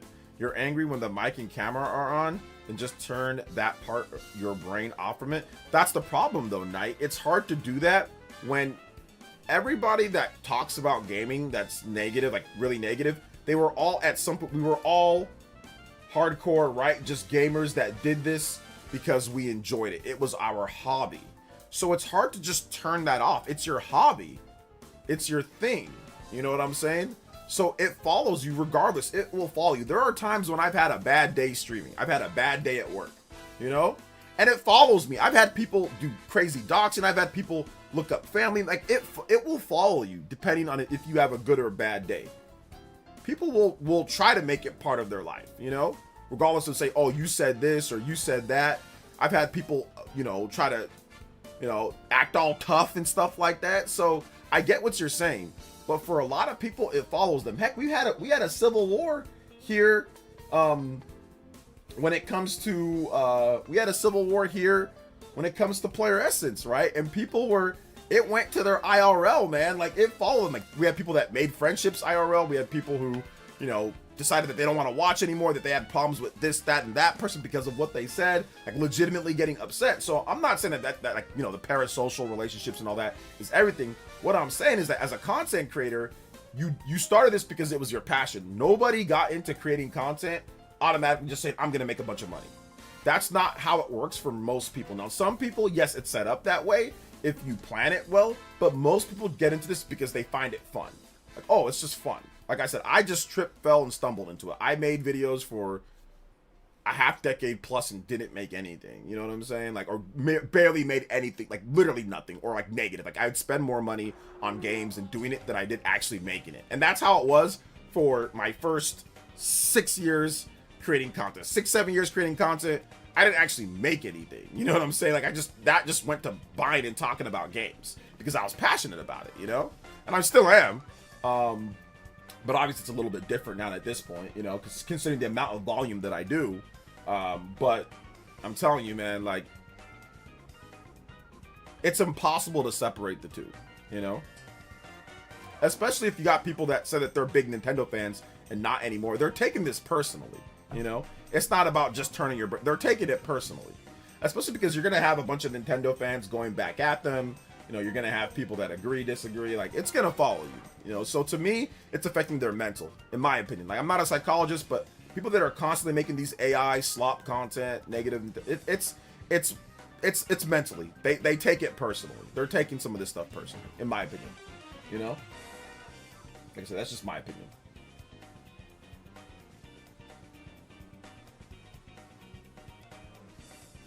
Under the guise of being objective, these grifters have blurred the lines and they're never happy. There's always something that they find to nitpick and hate on. Yep. See a lot of pro wrestling and mostly back, not currently much, more so than a decade. But yeah, missed opportunities, strategies here and there. Okay, back to the game's talk. Yeah. A man became his character and never put people over. Did racism, then death. He would even put the Grim Reaper over clean. Oh man. Shout outs, Angel Page. People thrive on conflict. It's why some crash the stream just wanting to argue. They love strife and malcontent, bickering. Yeah. I mean, like, a little bit of chaos is always good every now and then. But like I said, like, a little bit of chaos within control or reason. My little bit of chaos is, like, quote tweeting that bongo dude on Twitter. And, like, completely obliterating him. When it comes to contradicting what he said, when it comes to that completely like sarcastic, like racially, like that's like my little chaos. It's nothing personal. It's nothing that's going to, you know, nothing that's going to be crazy. It's just really, oh my God, they're doing the 6-7. They're doing the 6. Oh my, you gotta be kidding me. You've got to be. They just did the 6-7 meme on one of the Steelers players. Okay. It took me a while to figure out what that meant. But anyway. Yeah, man, like, that's just kind of how I see it, at least. I'm optimistically pessimistic. Do you have any videos from your first 6 years that blew up later on? Yeah. A video called I Am Dr. Mario. You guys want to watch it? Let me show you guys this video. This video is my most watched video. After the first like year or two of the video, it didn't really have that many views. But then for some reason, I don't know why, for some reason it blew up. And every now and then I'll play the video for you guys. And it's a really stupid video. Like, it really is a dumb video that serves no purpose. But it's my most watched video ever. And every now and then, like I said, I'll play it for you guys just to show you guys how stupid it is. So yeah, I'll play it. But yeah, it's a stupid video for sure. But yeah, it blew up like 3 to 4 years after I did the video. I did the video in December. It's going on a decade old now, which is the crazy thing. It's a that I can barely talk that this stupid video is a decade old. But yeah, hold up. I'll play it for you guys though real quick. Give me a second. And this video has 800 something thousand views. For some reason, like I said, it's my most viewed video. Let me give you guys the backstory real quick before I play it, because it's music. I was just messing around. Dr. Mario got an update. I used to play Dr. Mario back in the day, like the actual real Dr. Mario game. A lot of you guys just know Dr. Mario from the Super Smash Brothers. But back in the day, Dr. Mario was actually a G. His game sold really well. People liked it. It was in the Tetris boom. So this was like the NES, man. The NES, Dr. Mario, I used to play this game all the time with my brother. We would play Dr. Mario mainly because the music was incredible, but just because it was fun. We saw like the colorful pills and like Dr. Mario was throwing them into, and like the viruses were dancing. And for some reason, my brother and me loved this game. I mean, it's a good game, but we were like low-key addicted to this game. So I used to play Dr. Mario all the time in my youth. Like, I probably put like 2,000 to 3,000 hours into this game. Like, over all the time, I probably put like 2K hours into it. On the NES, just playing it, like, I think Game Boy or whatever, I probably put like 2,000 hours into this back in the day. So, I probably like around 2,000. Yeah, maybe a little bit less. But yeah, somewhere around 1,000 to 2,000. I don't know how long, but yeah, I put a ton of time. So anyway, Dr. Mario was trash. He's always been trash. He was trash in Melee. He wasn't in Brawl, right? And then he came back in Smash 4. And he was trash again. So, at the time, Dr. Mario came out for Super Smash Bros. For Wii U. he was trash, but he got a buff around Christmas time. They released an update for the game, and he got a buff. So this was about a year after Smash Brothers for Wii U came out. About a year after. So we got a buff, and I was like, okay, cool, let me try him out. And I'm like, oh my god, he's actually kind of good. Like, he wasn't good, but he's kind of better. Like, they gave him a big power buff, they gave him like better angle, like all sorts of stuff. So I'm like, okay, cool. So then I just started using him, and I just started like recording my videos of me using him. Yo, James Vorte with the $20 Udabudos blast. How you doing tonight, OJ? Let's go. I'm doing Great good. day for me. Landed a job that pays 20K more than my current job. Thought I would ball out on my boy. Ooh, let's go, baby. Yes, sir. We like to hear that, man. Yo, the good luck. Yo, I like that, man. Yo, that's awesome, man. That is awesome. Yo, let's go. Thank you so much for the big $20 dono. Let's go, James. So, James, we were just talking about how I was doing Dr. Mario. So, Smash Brothers for Wii U, Dr. Mario. So, I liked the character. I wanted him to be good, and he finally got a buff. So, I decided to just start recording a lot of my matches that I was using with him because I was just cooking people. I used to get cooked with Dr. Mario Online. I could not win matches, but the update came out, and then all of a sudden, I'm winning, like, all my matches. Like, literally, this was, like, in a row. I would win every single match. So, I cut it all together in a video and just put it out there for, like, holiday, whatever. There wasn't much gaming news out there. So I was just like, whatever, I'll just put it out there. And this was the result, my best viewed video ever. Anyway, there's the backstory to it, so here we go. Shout outs to James, man. I appreciate you, fam. Thank you for the big $20 donation. And congrats on the new job, buddy. Congrats on that new job, man. All right, here we go. Let me raise the volume.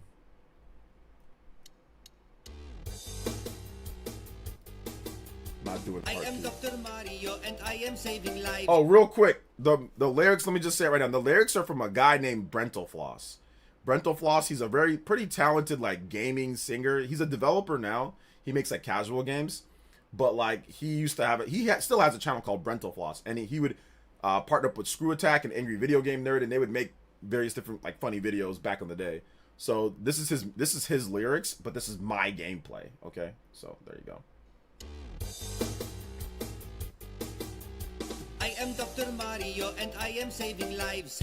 I look different in this game. Chill, I Brad. got a code, Dr. Light stethoscope. I am Dr. Mario and I prescribe high fives. Laughter's the best medicine, so you fell down. In the Mushroom Kingdom, I'm the finest dog by far. I got my degree by watching House and Scrubs and ER. Brightly colored pills, they'll cure all your ills. Just as long as you've got fever or the chills. Take off your pants. Good. Now let's see. Turn your head and cough. Okay, now do me. Please. Does it hurt to pee? No. Is it hard to see? No. I am diagnosing you with HPV. Oh. You've got mononucleosis, halitosis, scoliosis. 15 days is my prognosis. You need red and blue pill doses. You've got scabies and phlebitis, chronic rabies, hepatitis. You'll be brave and you'll unite us. Then you'll die of meningitis. Wait. I'm wrong. You have crabs. Brightly colored pills. They'll cure all your ills. Just as long as you've got fever or the chills. I take it, floss. Dr. Mario. And it was all lined up, as you can, like, if you notice in the video, let me give you guys some more. I actually spent quite a bit of time cutting this all together because it's all lined up, like, with the beat of the song, right? So, like, you go, like, right here. So, like, I am saving lives. I look different. not right here, but it's coming up. I am Dr. Mario and I prescribe high fives. Boom. Laughter's the best medicine, so Haha, you fell down. In the You know, Mushroom like, Kingdom, I'm the finest dog by far. I got my degree by I should've- House and Scrubs and ER. See, I was like, Brightly colored pills. multiple ones. Cure all your ills. Just as long as you've got fever or the chills. And I try. Okay, so real quick, you know that part where it goes? Mm? That's when in the actual music video for Dr. Mario, like the Brentalfloss video, he takes a bunch of pills and I think he like jams it into, is it Kirby's mouth or Toad's mouth? I forgot what it was. So I tried to line it up where off screen I jammed a bunch of sleeping pills into Jigglypuff's mouth, and then so that's the reason why Jigglypuff was asleep. So I even tried to like line it up with like the you know, like with the song, right? So check it out, like right there. See, like right there, check out the that's supposed, and it kind of sounds like Jigglypuff. So I was like, that would be pretty good, because like this clip was not here. This clip was somewhere else. I just put it somewhere else, but I'm like, oh, that'd be really good if I put that clip right there, as if somebody's like getting something shoved into their mouth and it's like a sleeping pill. And then like, that kind of sounds like Jigglypuff, right? So I'm like, okay, cool, that works right there. So it's actually pretty like right there. Boom. So like, take off your pants. So I was like looking through the footage, I'm like, who's not wearing pants? Now, and I can't pick somebody obvious like Bowser or whatever. It's got to be somebody who usually wears pants but then took off their pants, because in the video Wario takes off his pants. So I'm like, this would be perfect. Shulk, I fought a Shulk who is not wearing his pants. Everything just worked out for me. I kept on playing till I fought a Shulk who decided to take off their pants. So I was like, okay, this makes sense. Let's put it right here. Take off your pants. Good. Now let's see. Kicking his butt. Turn your head. Turn around. Okay, now do me. See, so right here it says, okay, now do me. Notice how I showed myself dying. I don't ever show myself dying in this whole thing. Like, I don't show any of my stocks where I get cooked or anything like that, even though I won all of these matches, okay? I won every single match, but I don't show any of them. But right there in the music video, he goes, okay, because like, it's kind of like a weird thing, because he's like, turn your head and cough. Like, for those who don't know, back in the day when you got physicals for men, for some reason the doctor had to grab and tell you to cough. I don't know why they did, and you don't need those anymore in today's day, but back then they used to tell you to turn your head and cough, or just cough, and they would hold, okay? So I felt it'd be pretty funny if it was like, okay, now do me, and then I die in there. So it was like synced up in like that type of way, like, okay. And that's the only time I show myself dying. It's like, okay, now do me, and then I get cooked. Although this Toon Link was actually pretty good. I almost lost him. I remember he was spamming so bad, and there was a little bit of lag, but yeah, I ended up beating him. But anyway, yeah. Please? Does it hurt to pee? No. Is it hard to see? No. So I could not for the life of me find a Bowser. In the music video, Bowser's the one saying, like, Dr. Mario's asking Bowser, like, does it hurt? And he's like, no, no. I couldn't find Bowser, dude. I couldn't play against the Bowser, and I didn't want to use a CPU. I wanted to be all online opponents, and I didn't have the community that I had.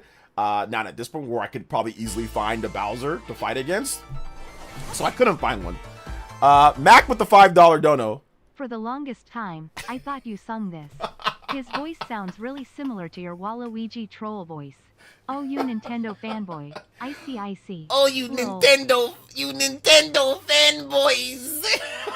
No, people thought, the funny thing is that people thought that I sung this, even though I put it in the description. These are Brental Floss's lyrics. I even, back then when the annotations worked, I put an annotation linking directly back to his video on there as well, because he got a surge of views and he was like, what the hell? There's a bunch of people watching the video. But thank you, Mac Megan, for the 5. But no, for the longest time, man, like, people did think that I sung this myself, but I didn't sing it. But I could not find Mac. I could not find a Bowser, dude. I could not find a Bowser, so I had to go with Lucas. Lucas does not sound like this, but hey, it's the closest thing that I can get. So I had to sync it up to every time that when he says no, I'm like head butting him or kicking him or something, you know?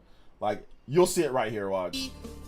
Please? Does it hurt to pee? No. Is it hard to see? No. I am diagnosing you with HPV. Oh. You get nucleosis, halitosis, scoliosis, 15 days is my prognosis. You need red and blue pill doses. You've got scabies and phlebitis. And you guys said you have red and blue pill doses. These are random, by the way. But I made sure to get one that was both of the colors were red and blue on the bottom. So red and blue pill doses. So I made sure to line it up like it was that too. But yeah, it's like random which pills pop up or whatever. Chronic rabies, hepatitis. You'll be brave and you'll unite us. Then you'll die of meningitis. Wait. I'm wrong. You have crabs. Brightly colored pills. They'll cure all your ills. I tried to get double yellows on brightly colored pills, but the best I could get was a yellow and a red, and I'm like, all right, I can't get 2 yellows. I don't know if there's even 2 yellows available, but at least it says brightly colored pills. I can get 1 big yellow in the front, so I was like, okay. Just as long as you got fever, oh. Notice the when Captain Falcon gets hit. Oh, Just as long as you got fever, oh my gosh. oh. I even line up the last part here. Take it, Floss. Dr. Mario. Boom. And then ready for the next battle. I even like lined it up perfectly there with that. So that's the complete, honest to God, like complete backstory of this stupid video. That's like the complete backstory. Shout out to Todd of that video. At the time too, I was kind of just like, I didn't really know what the direction of the channel was gonna be. Like I was playing a lot of Smash Brothers, and I was like, the Wii U was flopping. Like it was I was miserable online. Like making videos was not fun. People were just like the difference between the Switch 2 negativity and this negativity is the difference. It's like when, you know, like when somebody says like, oh man, I hate this person, they're making fun of me. And then like they have like the money weeping symbol, like, or like the guy's like crying, but he's like wiping it with like $100 bills. It kind of feels like that. It's like, yeah, sure, you can cry or whatever, but things are so much better in today's day. It doesn't really matter. The Switch 2's selling. Obviously, we're doing good, okay, over here. You know what I'm saying? Like, we have a good community. Like, it's not like... It's one thing to be like, you know, to have the system doing bad, but to be depressed, broke, and the system's... And in a toxic situation. I was in a toxic situation. Actually, I was working, so I was doing better, but I was still just trying to get everything together. But yeah, I was doing better. But when was this? This was, yeah, December 2015. So yeah, I was doing better, but I was somewhat in a toxic situation that I was in. So it's like, I wasn't broke, but toxic situation, you know, system's doing bad. People are complaining all the time. It just makes it worse to create content. But now it's like people can talk all they want to, you know. Back then, it wasn't motivated by money. You know? Back then, it was not motivated by money at all. It was actually because people felt this way.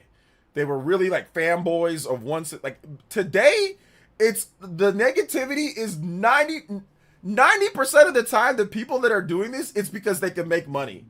Back then, with the negativity with Wii U, it wasn't a money-making thing. You had broke people doing it for free. It was not because of money, or, I mean, a little bit because of clout and views. And yeah, maybe there's a little bit of money, but nobody was actually making any money making negative content on Wii U back in the day. Like, even if you had a lot of views, you were not really making anything. The monetization was not like it is now in today's day. So that's the difference between people back then and people now. Like, a lot of it was free. A lot of it was people just doing it just because they truly felt that way, or because it was obviously, you know, it was really flopping. Today's day, people are just making up stuff for money. Like, it's AI, right? It's AI driven. There was no AI back then, at least not the modern form of AI. So in today's day, when people are being crazy, it's so easy to just say like, all right, yeah, we joke about it now at this point. It's now become a gag or like a running joke at this point, you know, where people will just call you names and bootlicker. Whereas back then, it was like way more serious. People were doing it because it was actually passion. Today, it's just all AI driven. AI will tell you to make negative videos. That's what AI is going to be. Negative, be this, be that. They're just going to tell you, like, especially with Nintendo Switch 2. So yeah, that's the reason why, like, right now it doesn't really matter, you know. Like, it doesn't matter at all, you know. So was that dark as Baby Falcon you faced? To be honest, it might have been dark. It might have been dark. That Falcon was crazy. That's why I put it. Here's a little bit more commentary, but like the mononucleosis, like that part's kind of crazy and all over the place. And that's what that fight with that Falcon was. He was just crazy and running all over the place. So I felt that would be a great spot to put that one, like, like, so I was like, all right, it's gonna go here because this Falcon was mad annoying, you know? Like, this Falcon was super mad annoying. Let's see here. I remember Bike Bomb Entertainment hated that dude would make Wii U have vids for 500 viewers. Yeah, like I said, I think with a lot of people back then, even with him and all that, it was really not about money. It was really just more about how he truly felt or whatever the case was. I mean, there was obviously sometimes there was some disagreements we had and stuff like that. But at the end of the day, I think I would probably take that over what the slop people are doing now in today's day. Because like today's day, it's just like I said, it's all just AI driven. Like they lie about the numbers and stuff like that. Like there's a lot of nonsense going on, right? Or they twist the truth and lie and admit facts and things. And yeah, that stuff was done back then too. But like it's much more egregious in today's day. Because like I'll tell you something right now. If the Wii U started out sales wise like the Switch 2 is, people wouldn't have said all that stuff back then. Like, it wouldn't have been said. The fact that people are still saying all this stuff with the fact that it's doing as well as it is, you know, just tells you, what does that tell you? Especially people that are trying to stretch sales numbers and try to tell you there's buyer's remorse. Nobody would say that back then. If the Wii U sold 8 million units or 9 million units in the first number of months, there's not going to be people saying, oh, making videos about buyer's remorse. Like, nobody gives a damn. It's doing well. Obviously, people like the system. That's how it was back then. I'm not saying sales dictate everything or it means that it's good, but back then they meant something. Today's day, people grift. So the grift is I can ignore what doesn't go against, or what doesn't work against me, or what works against my opinion. That's what the grift is today. But back then, people were logical, more logical about this. If it's selling good, obviously people like it. Obviously it's not flopping. Obviously there isn't a ton of buyer's remorse. Now in today's day, you can make stupid videos like that and point out 3 or 4 people and be like, look, it's happening to everybody, when that's clearly not true. People are clearly buying. So that's the main difference. Once again, it's driven by money, it's driven by AI, and it's driven by, once again, it's driven by these people's greed. So they're getting it in while they can, because at some point, like I said, they're gonna have to pivot or shift. So yeah. Hey bro, I'm getting the Pokemon bundle. Nice, let's go. All Falcons do kind of still play like that. I agree. All Falcons do kind of still play like that. So that is definitely true. Oh man, but all right, guys. I think we're gonna have to go ahead and stop it right there.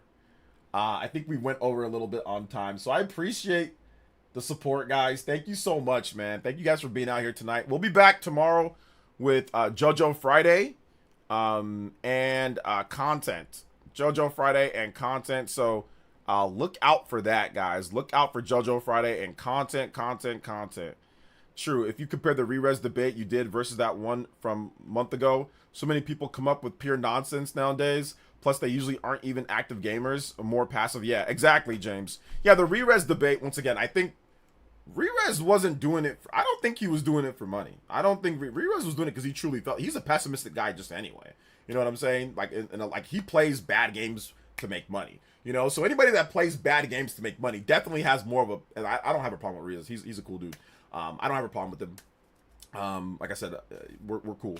Yeah, he definitely plays trash games to make money, right? So, you know, obviously he's a bit more on the pessimistic side or negative side when it comes to how he does his content. But I think he truly felt the way that he felt. He truly felt that, and he gave his reasons why he felt that, you know? At content. he gave his reasons why he felt that. So I respect re-res. And what happened with the Switch 1, and the Wii U, and some of his thoughts. I respect that way more than the AI slop, nonsense-driven channels today, like we see all the time. You know, I respect it way more. You know, so yeah, man. Let's see here. Peace out. Great stream. Did it really tight because I was playing ZA. I know. I'm gonna play some ZA, man. I don't. I'm gonna play some ZA right now, dude. I'm gonna play some ZA. Well, I'm gonna go hang out, see what my boy's doing and all that. But then I'm gonna play some ZA as well. So, shout outs, guys, man. Thank you so much, dude. I appreciate you guys coming out to tonight's stream, man. Check out my video today. Although my video kind of flopped. So if you haven't seen my video, I think I uploaded it way too late though in the day. Nobody really caught it. So if you haven't seen my video, check out my video. I talk about Pokemon, and more. So yeah, awesome stuff there. So, big love once again, guys. Oh my gosh, 330 on the combo breaker board. You guys were out here. We went even further and beyond. We're gonna have a big sponsored stream on Tuesday for Pokemon Legends ZA. So I'll be playing more of the game on there. We're gonna be giving away some copies. So it should be a pretty big stream that day. So it should be fun. So, all right, guys, love y'all so much. You guys are incredible, goated like always. Check out my vid, and we will see you guys tomorrow for JoJo Friday. We're gonna have a big JoJo Friday. Gonna talk about a lot of different gaming stuff and all that. So I'll see you guys tomorrow. All right. All right. Love you guys. Love you so much. See you guys for the next one. Take it easy.